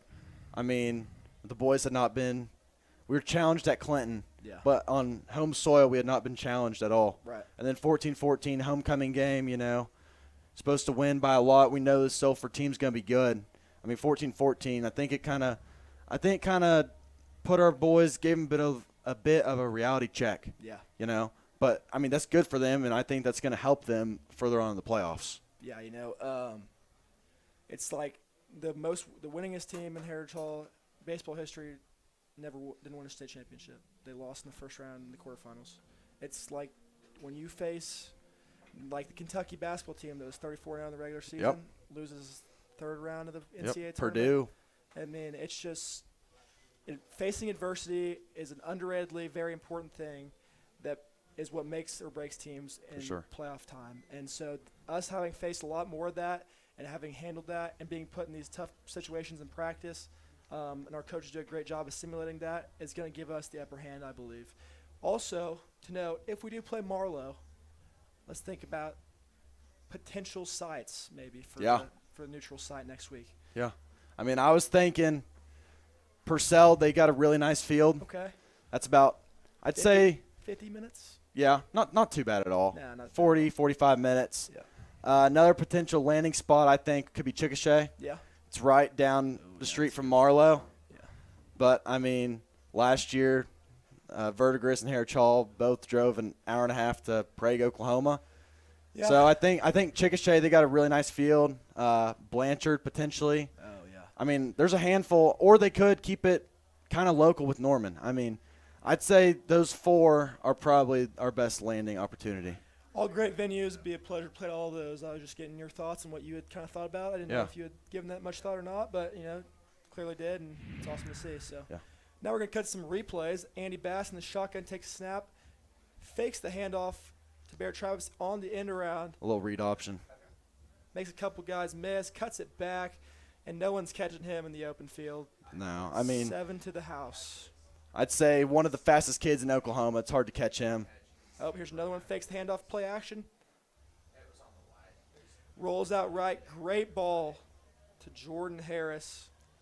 And Jordan Harris able They stay on his feet all the way to the end zone. Great catch. Jordan, another week, another big play. Andy in the shotgun, fakes the run, throws across the body, a little Tim Tebow play looking action. Yeah, I like that Barrett a lot. Travis, split out wide for a change. Gets a good catch, big gain. Great block by Rashad Smith there that gave Barrett the extra 3 yards. Barrett, not as involved this week as usual, but still playing a great game. Andy Bass, again, to the edge. Makes another guy there's no catching him. And off to the races, touchdown. I mean, I thought our offenses looked pretty solid so far. Andy motions Barrett. Andy back. Airing it out. To Gerard, amazing one-handed catch. With 0 seconds on the clock, you got to at least try and make that guy miss or hit the pitch man. I think Barrett was looking for that. That the play's designed for, because that's the play we work on every single week. When I was on the team still, that's the play we worked on every single week, and at the end of walkthrough every single week, and we work on getting it to that pitch man. So you just got to have that. Great catch, but you got to have that finish. So what are your thoughts on if the Chargers play Marlowe next week? I think Marlowe's going to give us a better shot than the first time. I do believe that Marlowe was a little banged up when they played us the first time, and they still gave us a little good run. Yeah. Young quarterback for Marlowe, so that means only more and more experience by the week, more poise. They've been putting up numbers in the playoffs, so, it's going to be a tough game to look out for. But I think the Chargers are going to be able to take care of business. Already have the head-to-head to start with. And I think they're going to be even more ready last week than they were the first time. I think neutral site will be fun to see because we know Marlowe travels. Oh, Marlowe travels very well. They travel, and so seeing a neutral site that will be a little closer to them, it'll be fun to see how many fans they bring out. Yep. In the past 3 times they've played us in the sport, they have brought some signs that no love lost there. But, all I'm going to say is if you're going to bring him, better win. And they haven't. So that is what it is. We own all those signs now. So, that's how it goes. I think it'll be a really good matchup. But, this game's not over. 21-0. Heritage Hall leads Berryhill. Second half, what do you want to see out of the Charger offense? We got the ball to start. We chose to receive, make a statement early, score on that first drive. So defense could be out there first. But Charger offense, I'm hoping to see a little stop by the defense, then quick score, show the tempo. I don't know.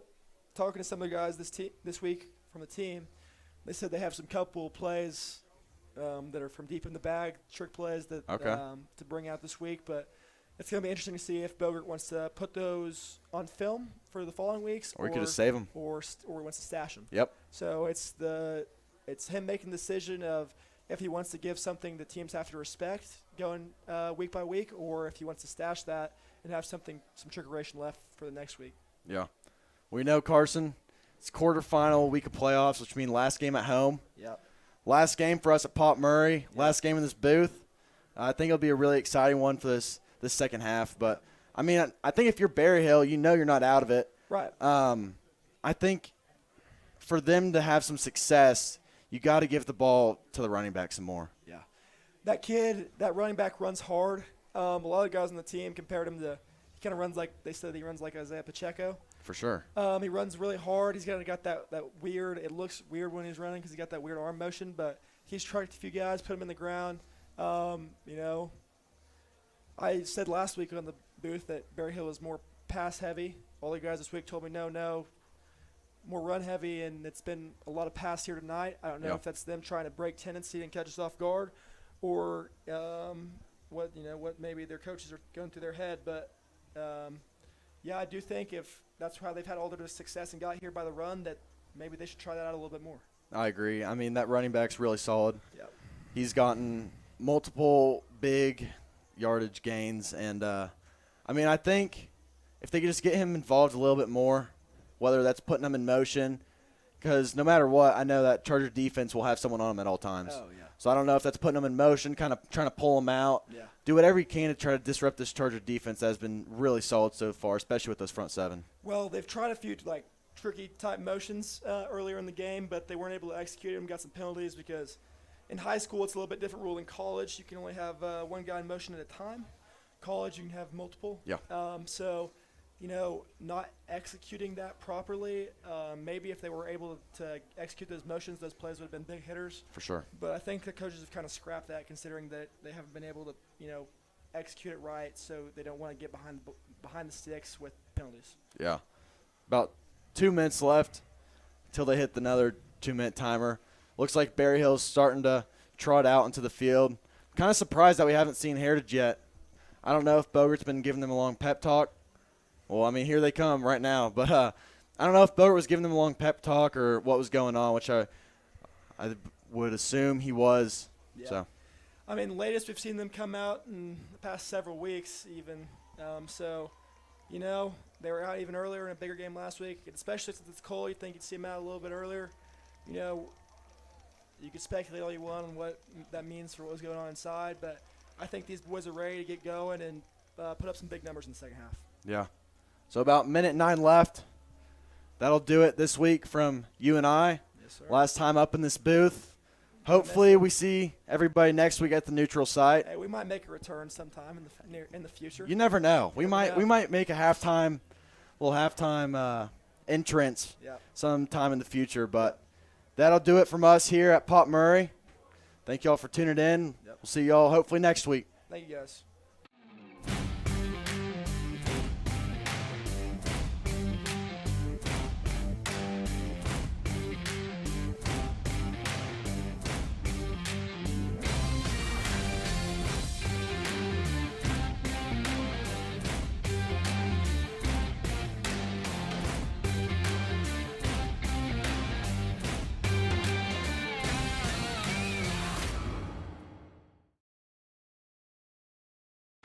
Miller Tippins is an award-winning commercial construction company specializing in building relationships. Our mission is to improve the lives of the people we serve. Exceptional work requires an exceptional team. No matter the scale of your project, we are committed to delivering excellence from our owner-driven team with over 100 years of combined experience. Let us be your A-team. Miller Tippins, your champions of commercial construction. Play golf today. I snuck in 9, but in between. Yeah.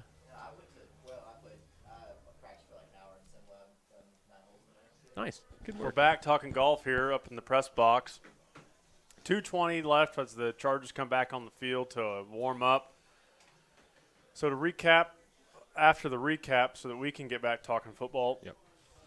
Little unorganized and out of order on offense to end the half. 2 first drives go smooth, and then the defense is held up, which is something that we talked about before. That was something we were going to keep our eyes on.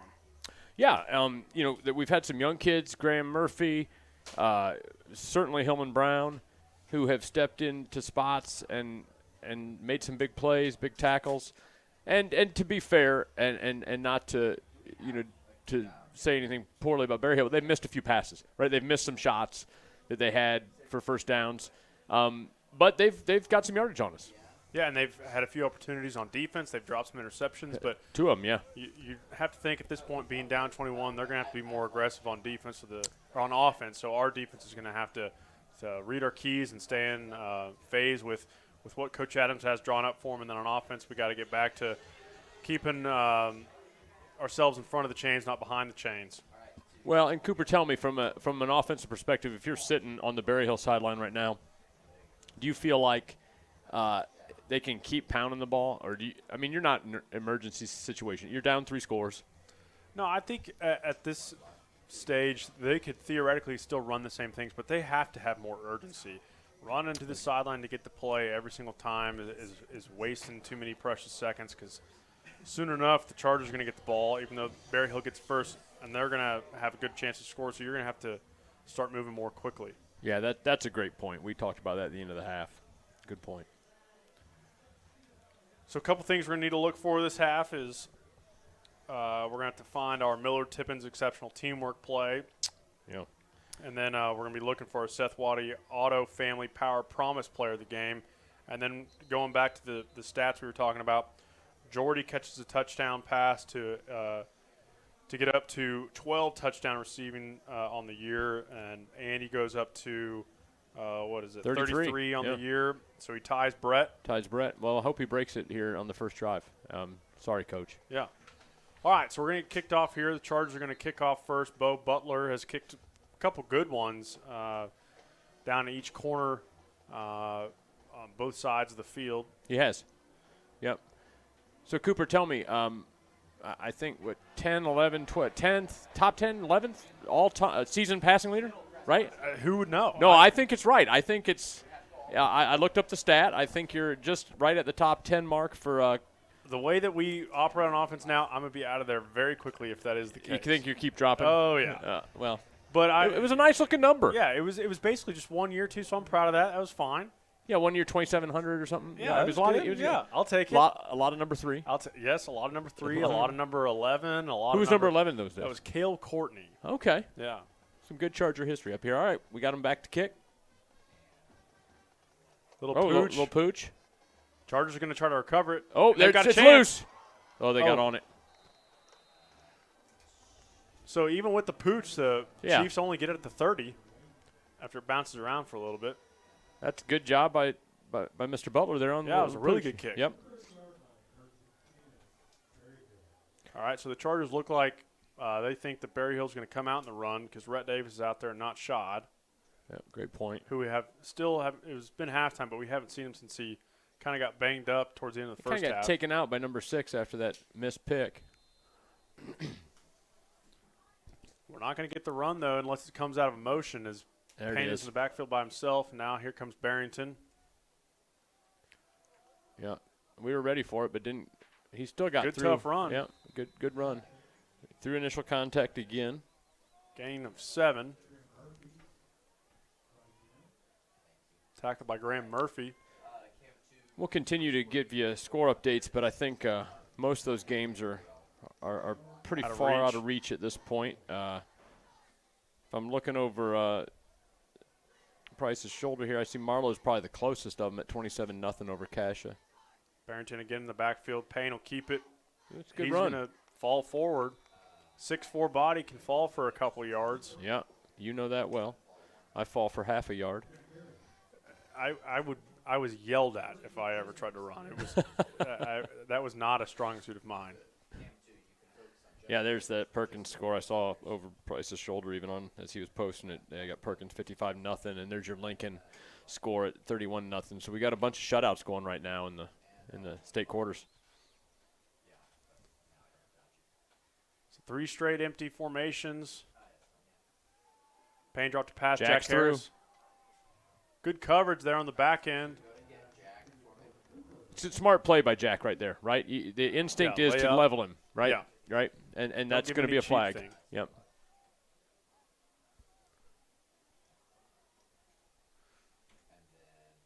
Although the clock is stopped, they're still not going quick.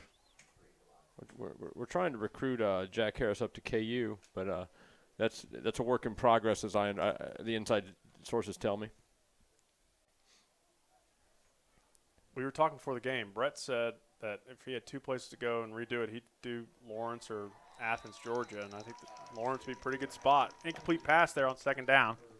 I'll tell you what, we've got a few kids up at Lawrence, but gosh, we got kids going to Athens every year now. That place is nuts. And I'm a Tennessee Vol guy, and that hurts my heart. It's going to hurt my heart tomorrow too.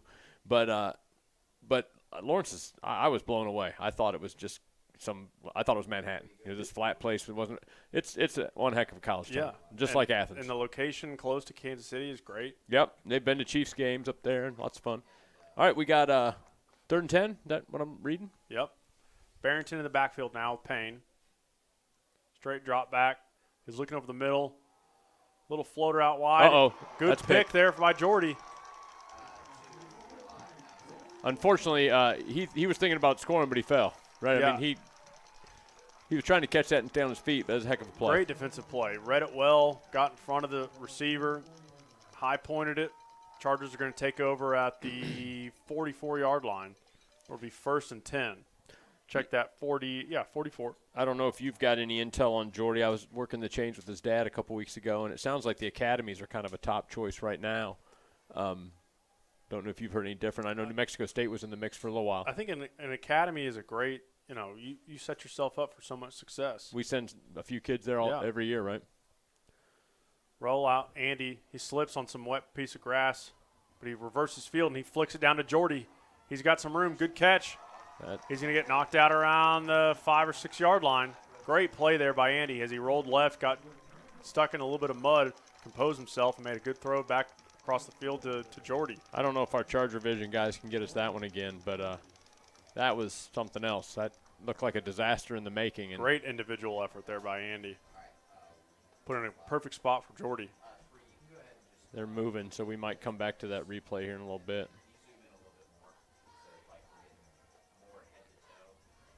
Andy alone in the backfield. What do you think? Yeah, QB straight one? up the middle, I would say. I think you're right. Big hole on the right side, and he's going to waltz in. Touchdown. We got multiple Great replays drive now. there. We'll just let our ChargerVision guys give us one of those replays, but whichever one they choose. Chargers answer quickly in the second half. Andy Bass doing the quarterback thing the right way, saying thank you to his offensive line there. He had a massive hole.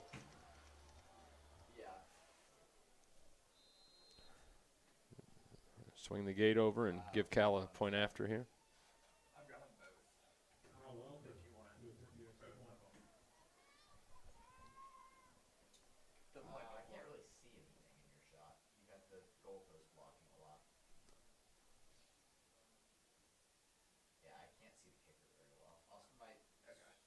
Kick is up, and it's good. So 28-0 Chargers. We'll take a look back at a few of those plays there that led us to the end zone.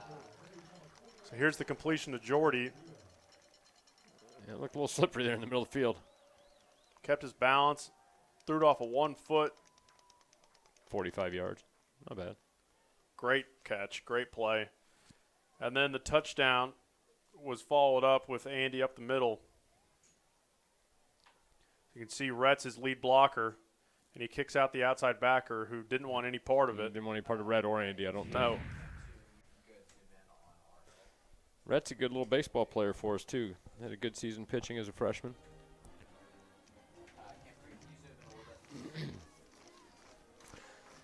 So what do you think, Cooper? Do you think, Andy's just headed down Interstate 35 to Norman, and what do you think that use is a slot? He's going to be playing the same position as his former teammate as Gavin, and what do you think they're doing with him next year? I have no idea. Or the next couple.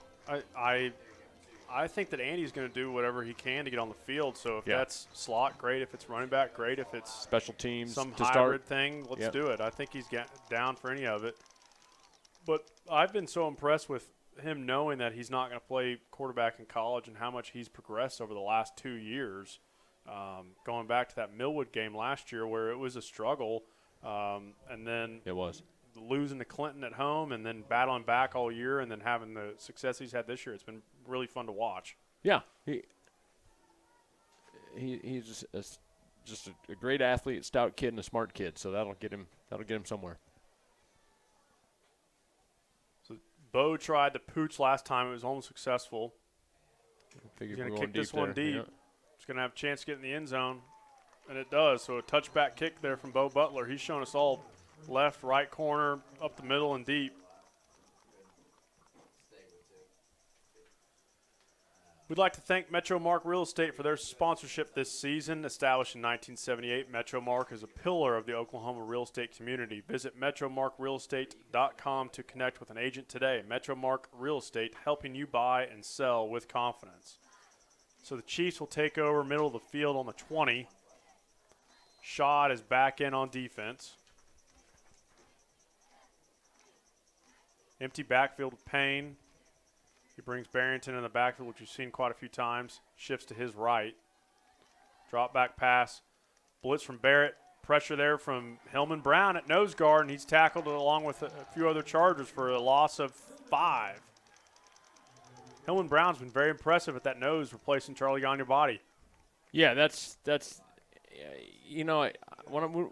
been here. This is my third football season here, Cooper, and I got here and thought, boy, we got this injury, we got this problem, we got this thing. There's somebody always steps up. I mean, it's happened for 25 years, right? 30 years. And in particular with this defense, your nose guard has to be an absolute dude. So to have Yep. Charlie, who is one, and then Hillman that can back him up is pretty impressive. It is. Looked like he wanted a quick one, had no time after the blitz from Graham Murphy, and he's dropped for another loss. Well, and again, I learned enough about defense in the last couple of years to see Hillman with the push right there, and that just lets Graham Murphy come flying in. Yeah. Speed behind the power on the linebacking core.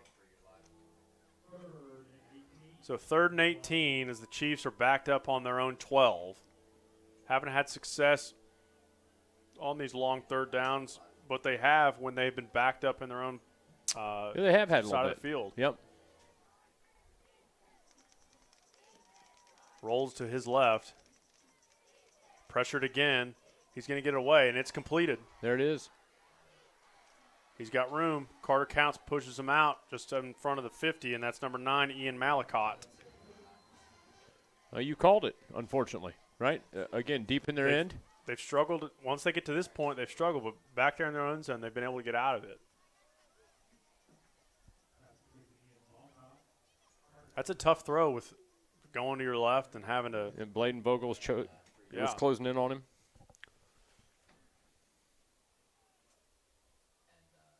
Haven't seen much of the toss here in the second half.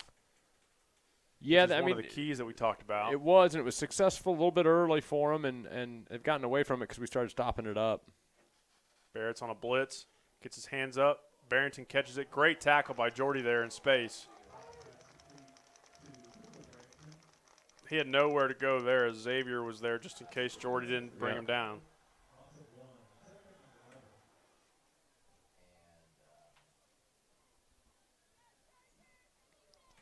I'm a little confused with the way they're doing this. That they've had success on first down running the ball, not passing the ball, and then they're doing the complete opposite of what has gotten them success.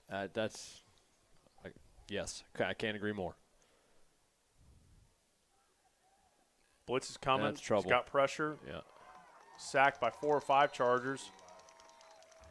Bladen Vogel, our super prep player, is the first one to come out of the pile. In the Adams score sheet, that's each of those guys gets a sack, right? Yeah. Everybody gets a sack. Get them on the score sheet. Everybody gets a sack. Yeah, and look, I'm not going to stand here and tell you I know thing one about coaching football beyond being a sideline guy watching, but it is a little bit. It stumps me a little bit to watch them with this offense that we know runs the ball to come out and try to throw it on first down. Here we are now. 3rd and 13. Yep.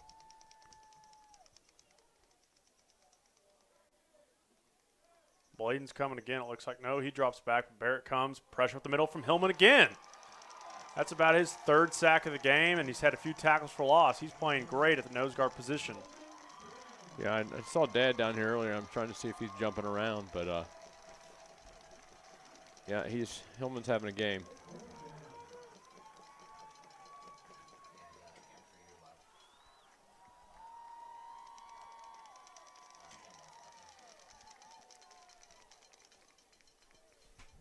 All right, so it looks like we're going to – and you got both back. Looks like Gerard's backing up too.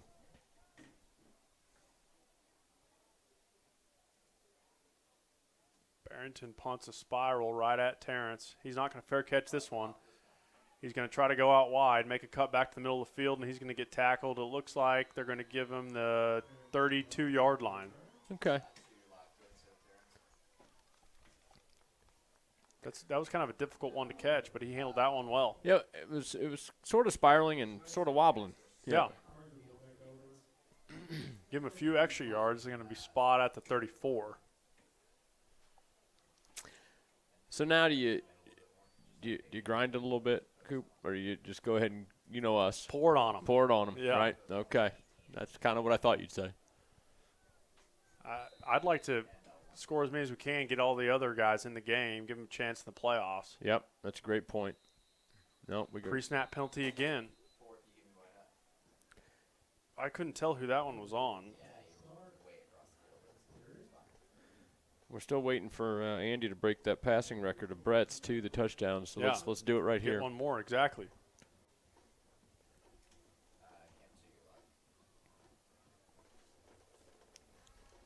Boston's kind of get the short end of the stick. He's come in quite a few times. We've had pre-snap and then has to come out when we get backed up. I hadn't noticed that. That's a good catch. Barrett flanked to Andy's left. Got shot here at the bottom of the screen. No, we're moving one now across the middle. Wow, Another again. one.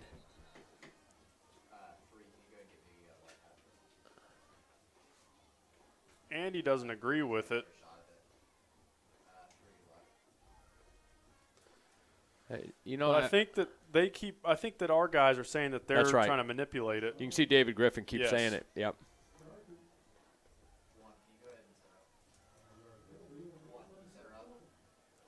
That's at least the second time that David's complained about it, but Yeah. it probably has happened more than twice.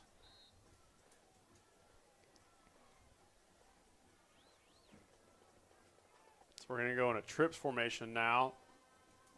Jordy will be down here by himself. But you wonder if that's not the target.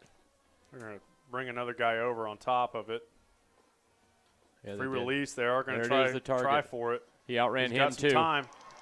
Stays in bounds just for a little bit, but just tiptoes out of bounds.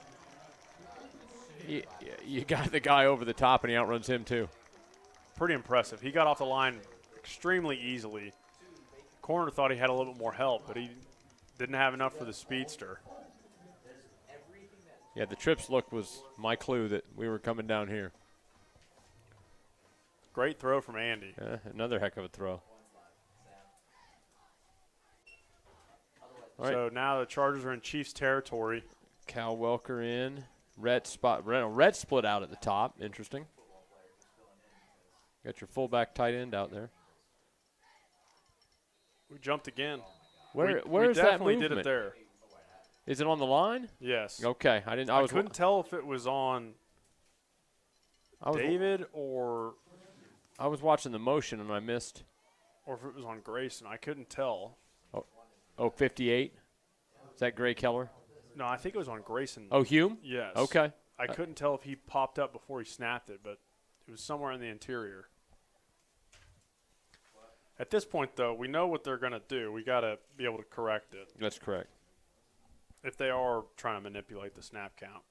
So Cal will come out. Gerard will come back in. Same looking formation.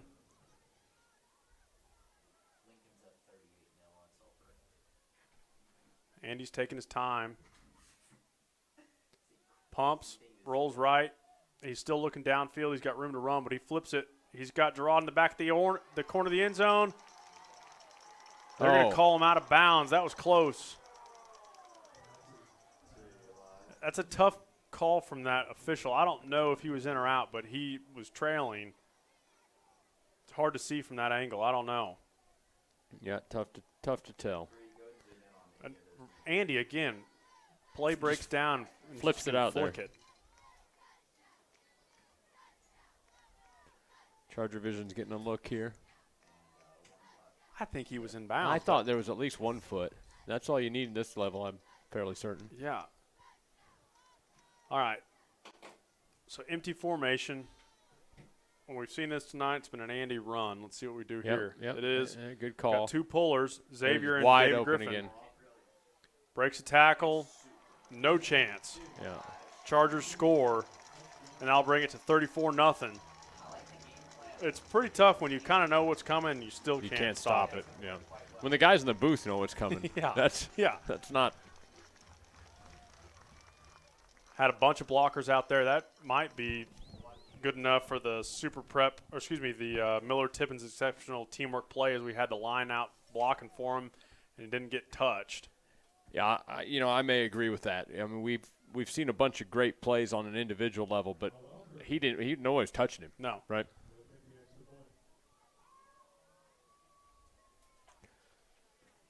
So Cal will attempt his 5th extra point. Little pressure. There you go. Kick is up and good, though. Just over the Eddie Bell, so that'll take it to 35-0 with 5:27 left here in the third quarter. We'll take another look at this Miller Tippins exceptional teamwork play as David and Xavier got out wide, and so did Jack Harris. And a good block there from all the way down the field from all the line. Yeah, it's well done. Just you draw that one up, it looks like that. Thanks to Lance Miller and Sam Tippins, two great guys, and Heritage Hall connected deeply. I think the coaches saw something there when they get an empty.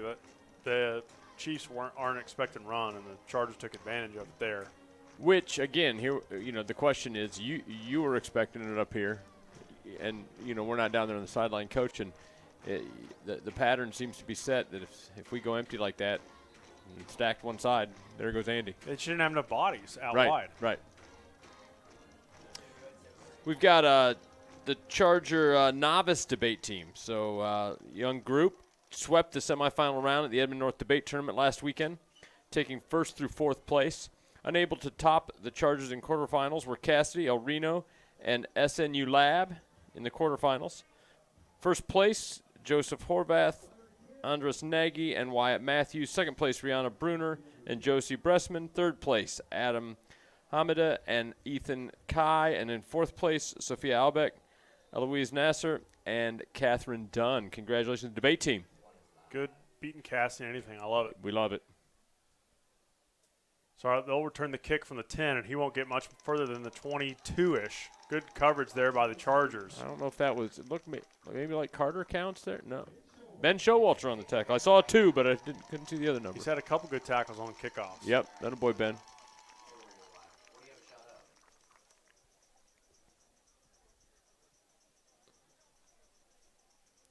So 5:21 left in the third quarter. The Chiefs will take over at the 22-yard line. They'll look to try to get something past the 50, which they haven't had any success doing tonight. No, they haven't crossed the 50, have they? We've been on this. They've been close. Yeah. They've gotten to 45 from their own 10, but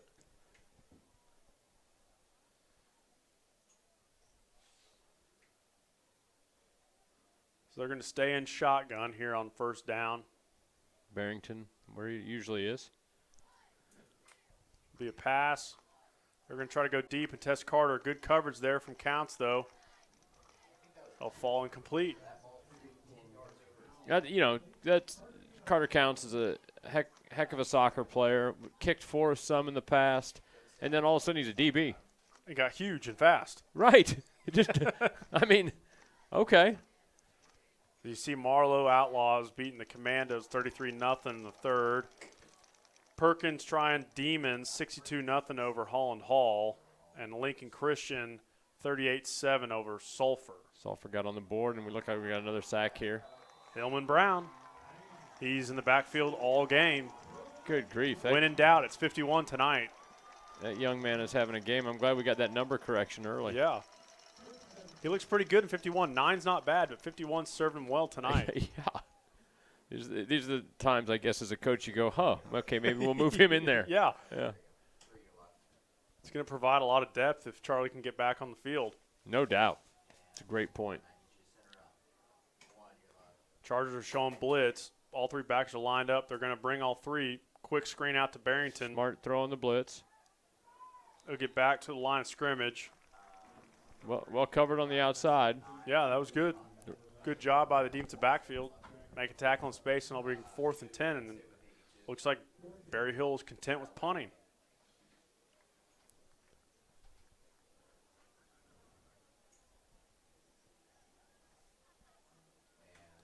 So Chargers hold. And it will still be Terrence and Gerard back to receive. They're going to have to hustle to get this one off. They are. Yep, they got it. Wobbly kick out right. They're going to keep it away from Terrence. Ball go out at the 48-yard line. It'll be Chargers 1st and 10.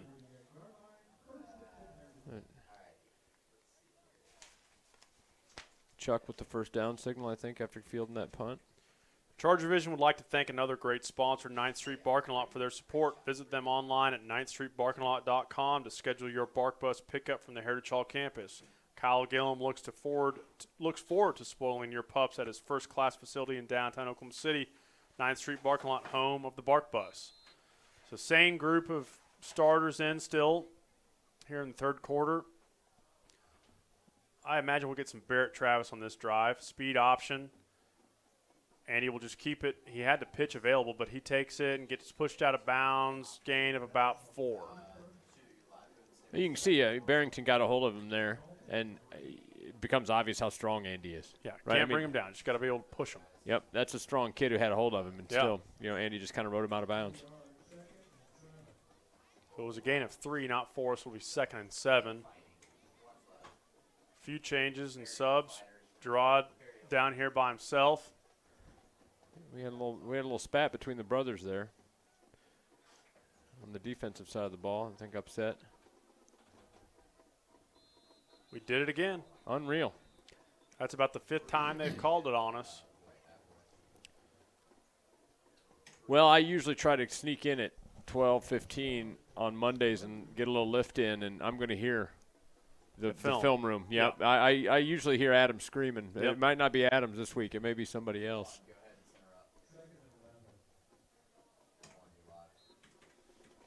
But this week will be fun. Only a few days of school and then practice on Thanksgiving. So there's always something to look forward to, and you're playing in the semis. So not everything's too bad.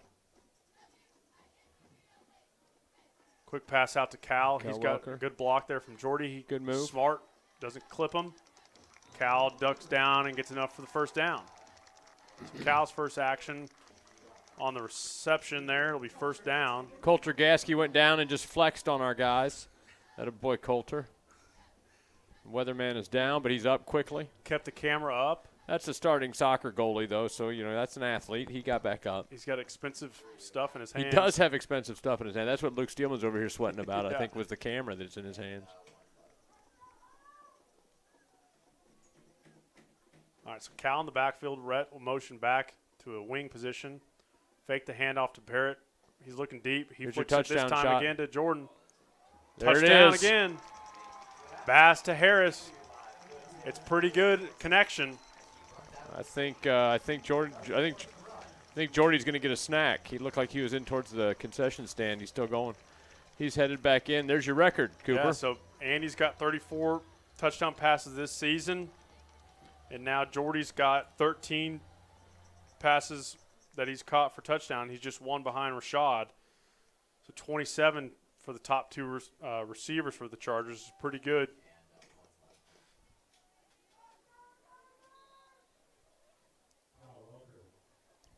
So that'll be 62 career touchdown passes.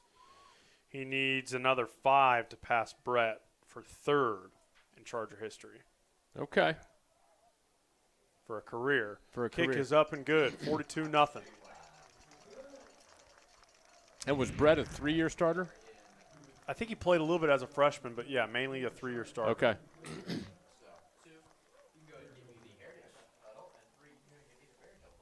There's our replay. Just dropped another one in. This time it wasn't on the run, though. It was clean pocket there clean from the line. Yep. Great point. Men's basketball scrimmage season is underway, and the Chargers have been led by veteran Thad Butler, along with multiple other upperclassmen and a few freshmen. With several potential contributors still in football, Rashad being one of those. Competition is fierce for spots alongside returning minute getters in Butler, Rashad Smith, and number 8 out here, Carter Knowles.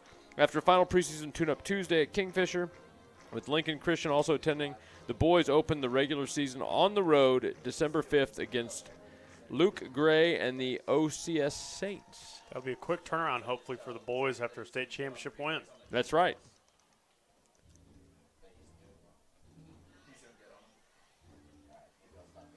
So we're going to have another Butler here. I'm talking about basketball kicking off for us. Yep.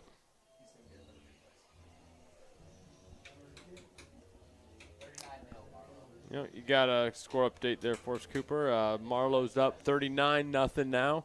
Looks like their score looks a lot like ours, and Lincoln is now 45-7 in the third, both of those in the third.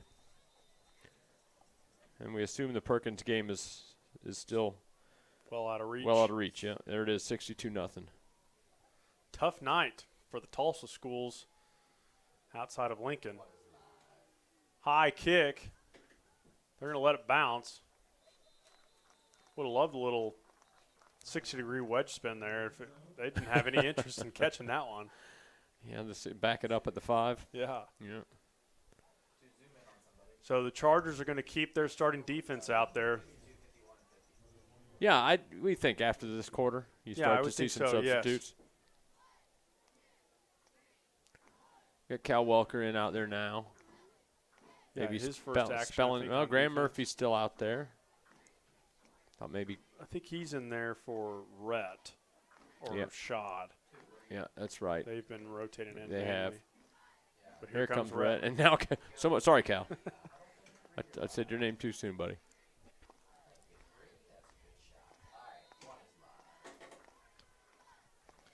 We're going back under center here. Expect a toss. Interesting. Got a bunch top, real tight up top. There it is. Great tackle there from Graham Murphy. Jeez, he flew in there. Little jawing after the play, but that'll be a loss of 1 or 2. That was a heck of a play. He just got an arm on a foot. He's so dang long and gangly. He Murphy flew in kid. there quick. Yep. All right, so Cal will spell Rhett here as they come out in shotgun. We were a little too aggressive there on the blitz as both Bladen and Barrett jumped. So we'll get a few of those lost yards back. Yeah, that's the second one of those we've had tonight. The first one, Barrett, I think, came all the way across. He might have been in the backfield. They called it the first one. So he mixed up the snap count well when we're showing blitz.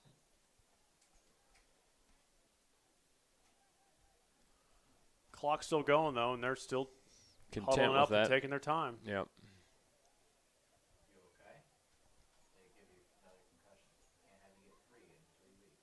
They broke the huddle with 12, I think.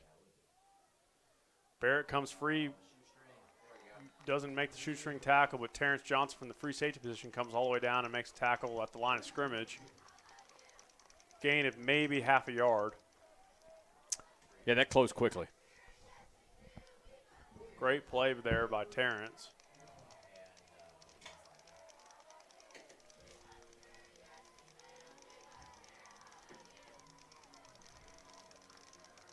Terrence's play has been really good, and having him in the backfield allows Jordan to be able to roam and play different positions and not be stuck back there at safety. That's right. I mean, Jordy, it's really Kyle's a true cover guy, right? Yeah. Roll left for Payne. He's got pressure in his face. It's Hillman Brown again. I don't He dips think it down. there's anybody there. That's a lineman that he tried to throw that to. there's They've got to see something thrown here. I think they're taking account of the score and letting that go. I don't see a flag. They're talking He about he didn't get out of the pocket. No. They're not going to. Oh, they are. There it is. There's no flag on the Oh, ground. no, it is. It's in our very lone, not green spot. You can barely see it. Oh, got it. I do see it. All right. There. Jordan Seymour's done a good job keeping this all the way to Thanksgiving pretty green. Yeah, that's impressive given the – you got some overseeded rye in here. Yeah, it's good. Jordan's got the rye going.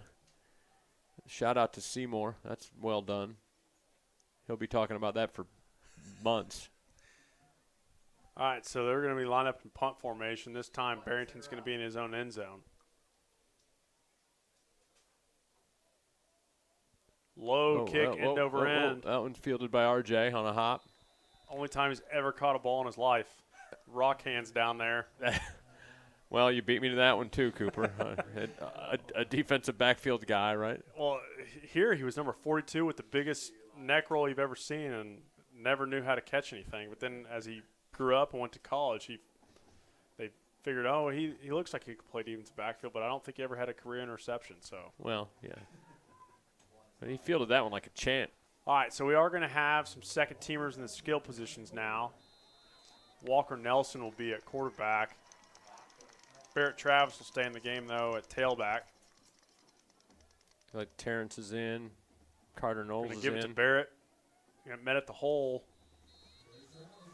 by number 24, Casey Field.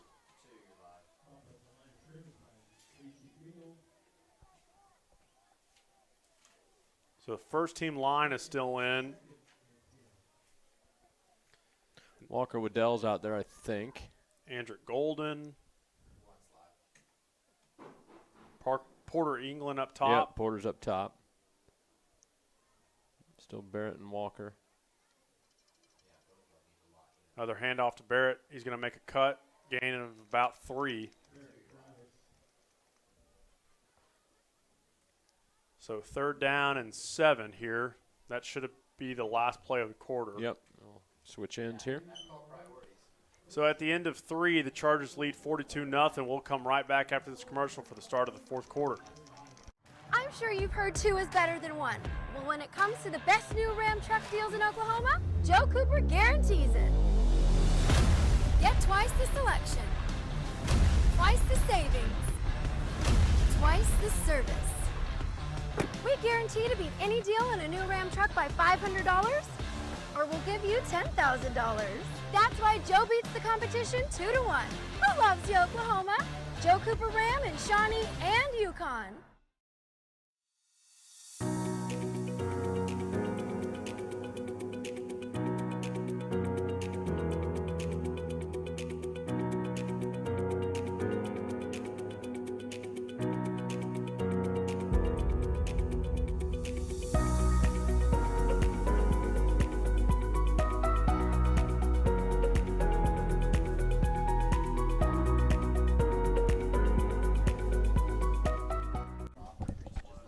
Welcome back to Pop Murray Field. Chargers have 3rd down and 7 here. Had a little roller coaster there during the break. Our halftime talent was leading the crowd in the roller coaster. It was fun to see. Jungle's still here. Jungle's still here. Yeah, yeah. Hard to see him in that camouflage, though. So empty set here. Barrett to the left of Walker. Low snap. Barrett gets a handle of it. He's going to have room. That looked like a bit of a hold out here by Carr. Yeah, we got a problem there. Still might be close to a 1st down, though. Spot foul, right?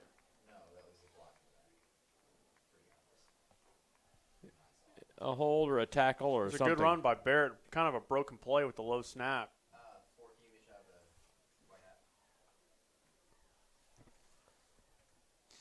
There's a flag on the other side, too.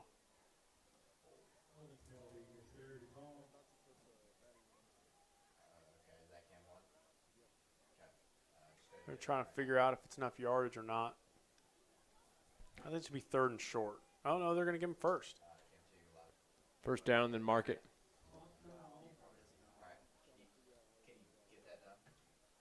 All right.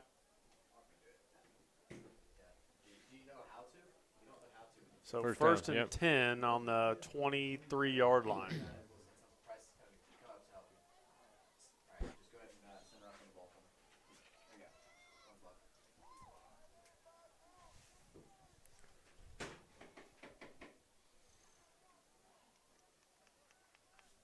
Clock continues to run even after the penalty. I'm still stumped by all this.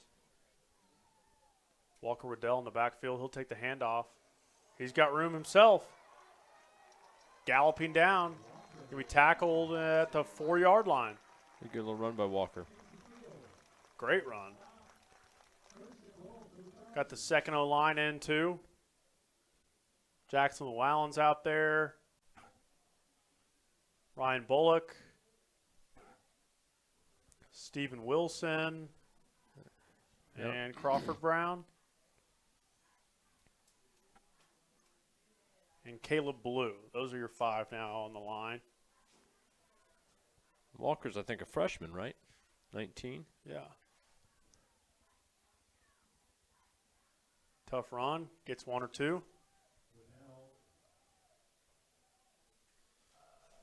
I think he's hit a little growth spurt because he doesn't look 5'11 like the. No, he does not.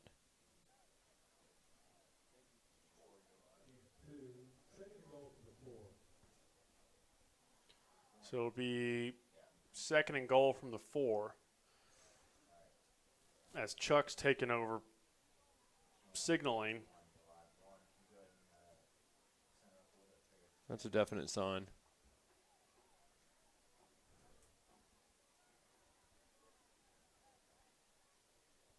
So Walker takes it himself.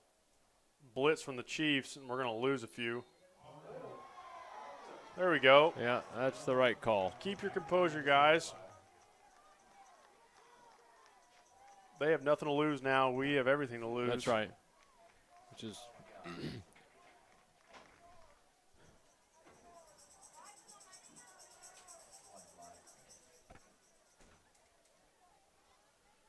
Jack Whitworth in the game for Carter.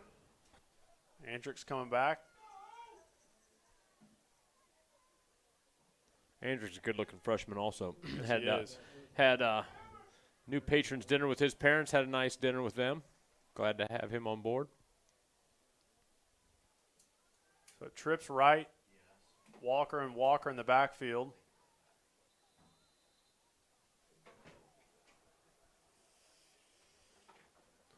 Little option, good read there from Walker. And he's going to get in. He does. Touchdown. Touchdown Chargers. Great read there from Walker. Real good read. Pulled it down. Found the He's seam. excited too. He's loving it. So is the sideline. Look at him go. That's awesome to see. These fans are just so bored with Andy Bass scoring. The fans erupted too. That's it. He's got to go back out there and hold though. He does. We got to figure out what we're going to do. We've only got about 5 guys out there right now. It could be a challenge. Nope, Cal Welker. No, Cal Welker yet. Here comes Bo. Bo, yeah, probably going to be Bo. Plenty of time on the play clock still. We got somebody coming off. Oh, we have enough on the left side. We don't have a wing. We're going to have to get this snap down quickly. Andrick's all by himself over there with 4 guys. Yep. And we snuck that through, I think, somehow. Yeah. Yeah, we got it. Andrick only had to block 3 of them.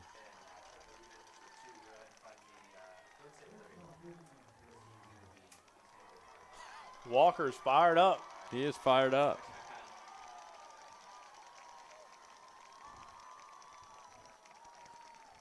Walker came and moved in with his mom from Iowa, I think sophomore year maybe. Now a senior and has just been part of the program and done what he was asked to do. Good for him. Might have been his freshman year that they relocated from Iowa. Met him at 7-on-7 and he's hung tough with the program. Good to see. He better get some water because he might get some defensive action. He's been running around too much. He's dehydrated from this celebration.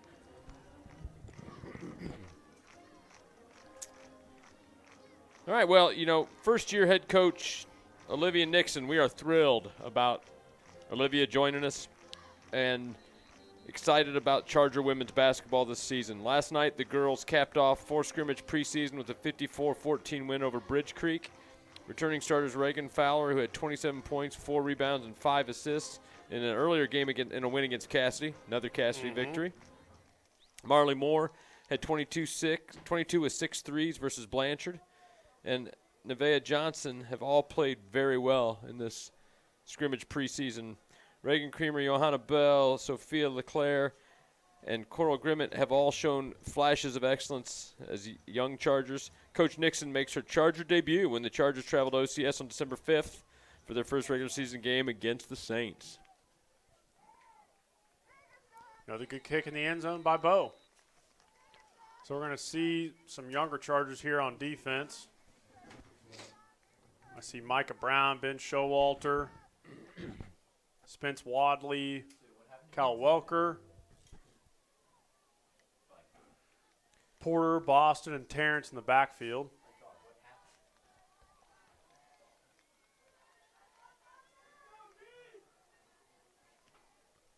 Berryhill's going to stick with their first offense, so the Charger defense that's mainly been running the scout team should know a little bit what they're going to see here as they've been running on the offensive side. Good tackle there. Walker Waddell. Good boy, Walker.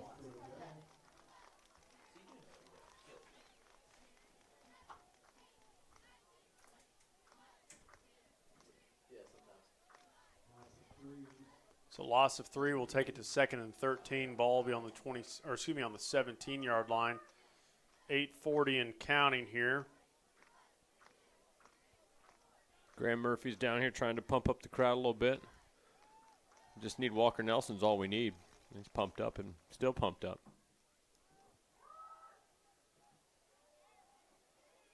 Good tackle. I'm not much of a coffee guy, and I can't imagine that Walker needs much either. Because I think that's a bad idea. Energy for days. I don't think that would be a good idea. Boston Fuller there playing some corner with a nice tackle. Here comes Danny Nassar in the game. There we go, Danny.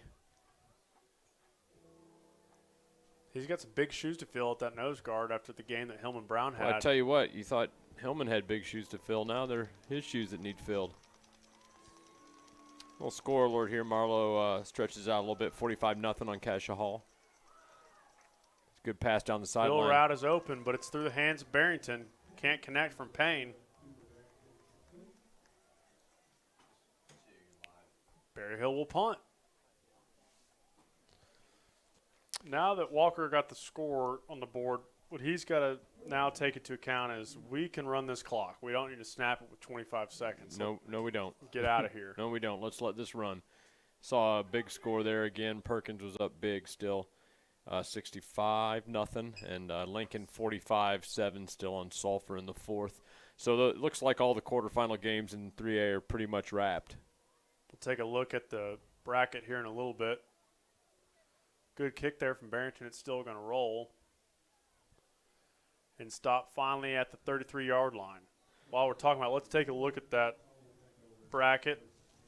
So Perkins and Lincoln will meet up at neutral field, and Heritage Hall and Marlowe will meet up at neutral field for a chance at a Saturday game hosted at UCO for the state championship.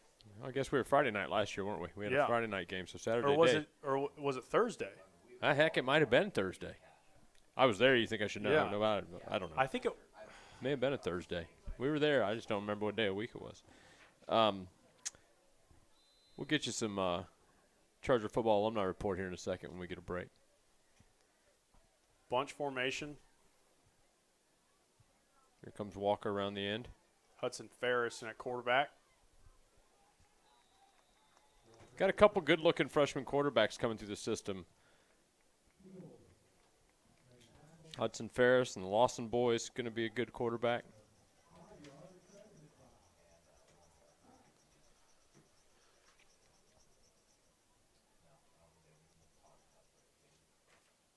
Part of this running the clock thing is going to be on Chuck signaling in. You can't have these linemen sitting there for 20 seconds. You kind of want to take your time and signal in the play.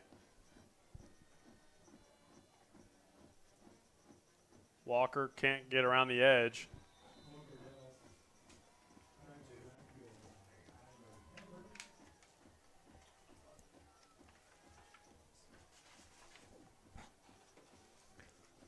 Looks like Walker's coming out now.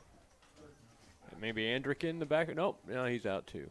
27's in. I don't have that number. That was Kyler Tabor on the tackle for Berryhill. Number 50, all right.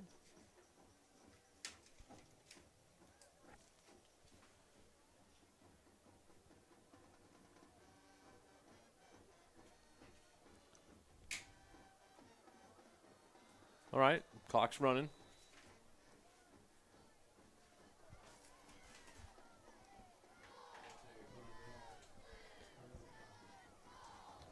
Laundry on the field.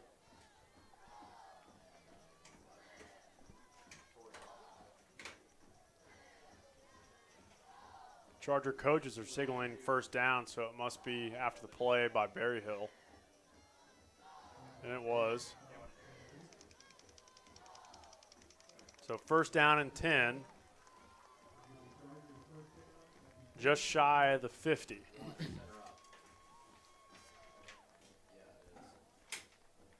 So it's Nash Iser in the backfield with Hudson Ferris. Nash, another good-looking freshman. His goal in the weight room, I hear, is to look like River by a sophomore. Okay. That's what I said. I said, well, Nash, you keep Get at it, after buddy. it. Yep. Get after it. This is going to be a long time for the lineman here. Yep, that is a long time.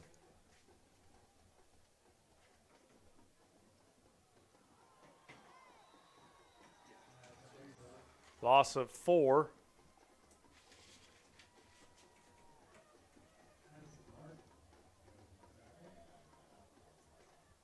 So 2nd and 15.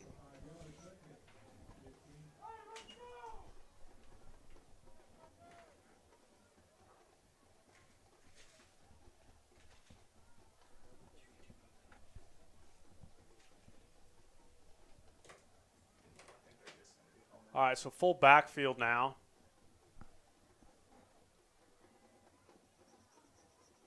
He's got a little room.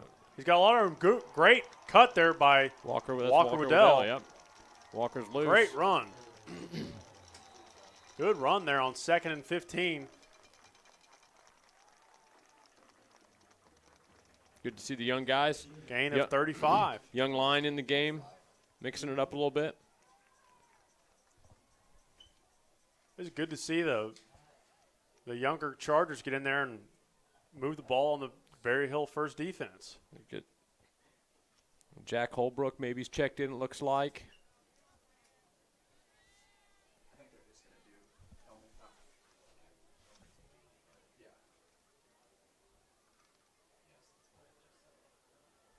Walker will take it again. He's going to try to bounce it again, but this time Berryhill wraps him up in the backfield. Not much there this time. It's number 65, Carson Little. Clock continues to run. Linemen continue to cramp as they're sitting in the stands for a little while, right? New quarterback in for the Chargers is Tegan Lawson. Yeah, there's Tegan. Those two young quarterbacks are going to be something to see here in the next few years. Tegan's mom tells me that he eats anything and everything all the time and still can't gain weight. It's just that age, right? You were there. Oh, yeah. I was the exact same. You just got to eat 5 bites after you think you're full and just keep going. That's right, that one more chicken breast. Yeah, and it's really good practice for when you get older and you can actually gain weight. And yeah, you're trying not body. to. Yes. Yeah, perfect. Yeah. Loss of about 2 or 3. Looks like we got a final score from Lincoln Christian, 45-7 over Sulphur. And probably getting close to a final up at it's at Cassia Hall, I believe. Marlowe's winning that one 45-7. 45, that was close. Something along those lines. 127 left here. Austin King coming in the game. Like Andrick getting some signs in.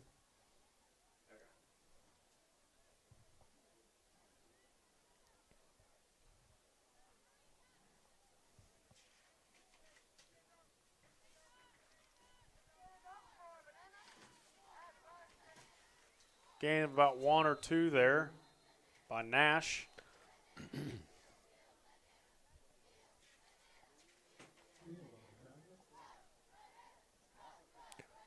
like Bo Butler's even in right now, getting some action without. It doesn't involve his right foot. Well, I mean, it does involve his right foot. He's got to use both feet. Yes. But he's not kicking with the right foot. How about that? Chargers can gain 14 here. That'll put it on ice. Otherwise, we're going to have at least a snap left. Nash is stopped in the hole. But the Chargers move it well and get out of their own territory. Berryhill will take over with 16 seconds left.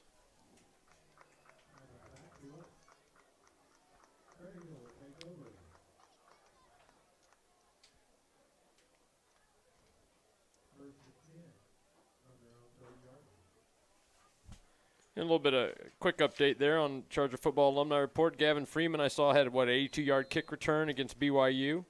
Having a good year, 18 receptions, 86 yards. River Faulkner's been on the made game day roster in a couple different situations. And Ori Walker's had practice player of the week up at OSU. That was really cool to see. That's really cool. And I think we've gone final, huh? Yeah. It's great. So the Chargers win 49-0. They'll move on to play Marlowe next week. Again, all alumni, please come by to practice on Thursday morning before you have some turkey. Watch the guys prepare for Marlowe. And then we will see everybody next week at the neutral site. We're going to take a quick break, and then we'll be back down on the field with our player of the game. Oklahoma City, I'm Miles Perry, and I want you to tune in to my show, Super Prep Live. Super Prep Live takes an in-depth look at the Oklahoma high school student-athlete and what makes he or she become great at what they do. Super Prep Live can be heard on OKC's CBS Sports Radio 105.3 and Instagram Live. Make sure you tune in and learn about the next great student-athlete on Super Prep Live with me, Miles Perry.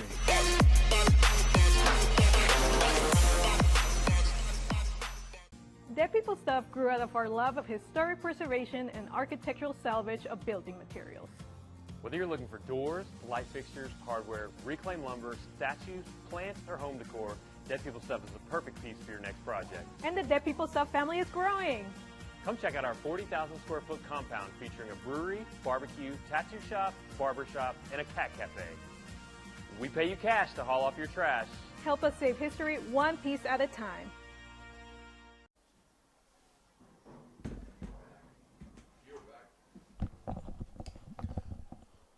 All right, welcome back, Charger fans.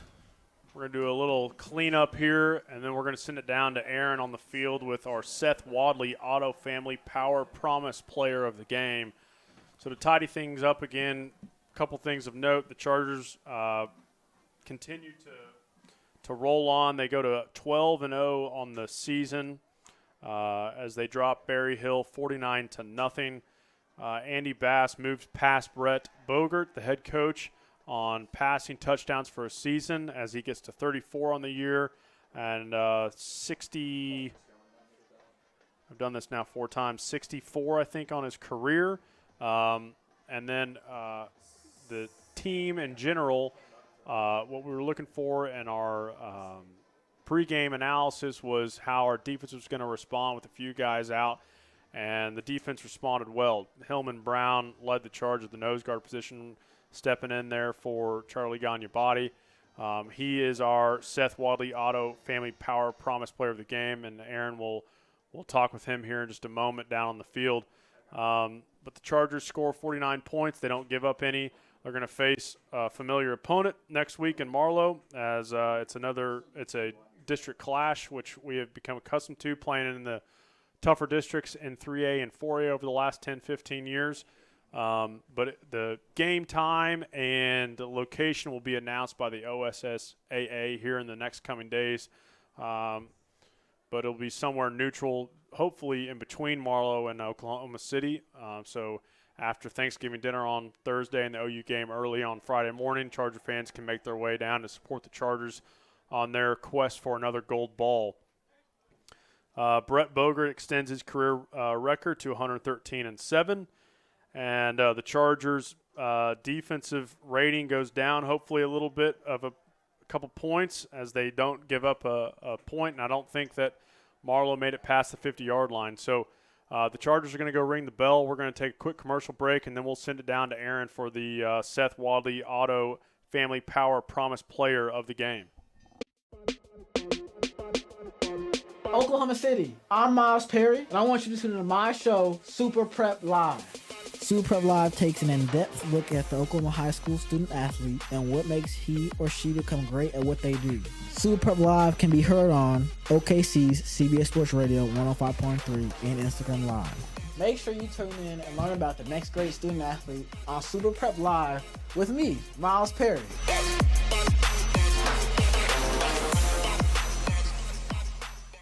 Dead People Stuff grew out of our love of historic preservation and architectural salvage of building materials. Whether you're looking for doors, light fixtures, hardware, reclaimed lumber, statues, plants, or home decor, Dead People Stuff is the perfect piece for your next project. And the Dead People Stuff family is growing. Come check out our 40,000 square foot compound featuring a brewery, barbecue, tattoo shop, barber shop, and a cat cafe. We pay you cash to haul off your trash. Help us save history one piece at a time.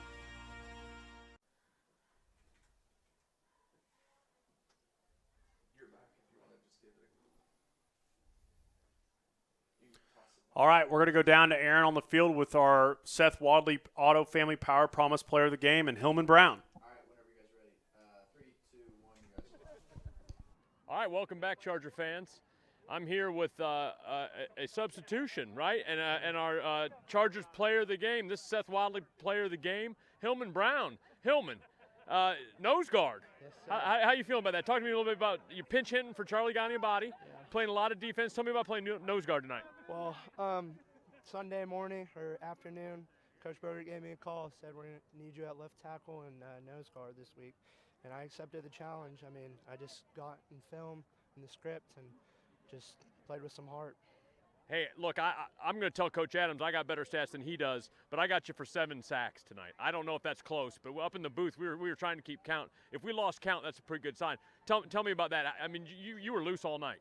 Yeah, I mean, I went out there, hit them in the mouth the first play, and they were scared. I mean, it was growling and stuff. It's pretty fun. I love it. Yeah, they're scared, so they don't want any piece of me.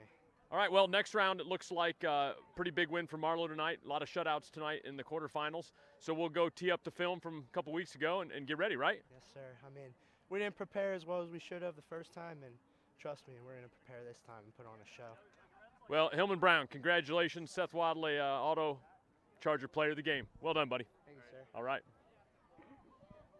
Oh, All right.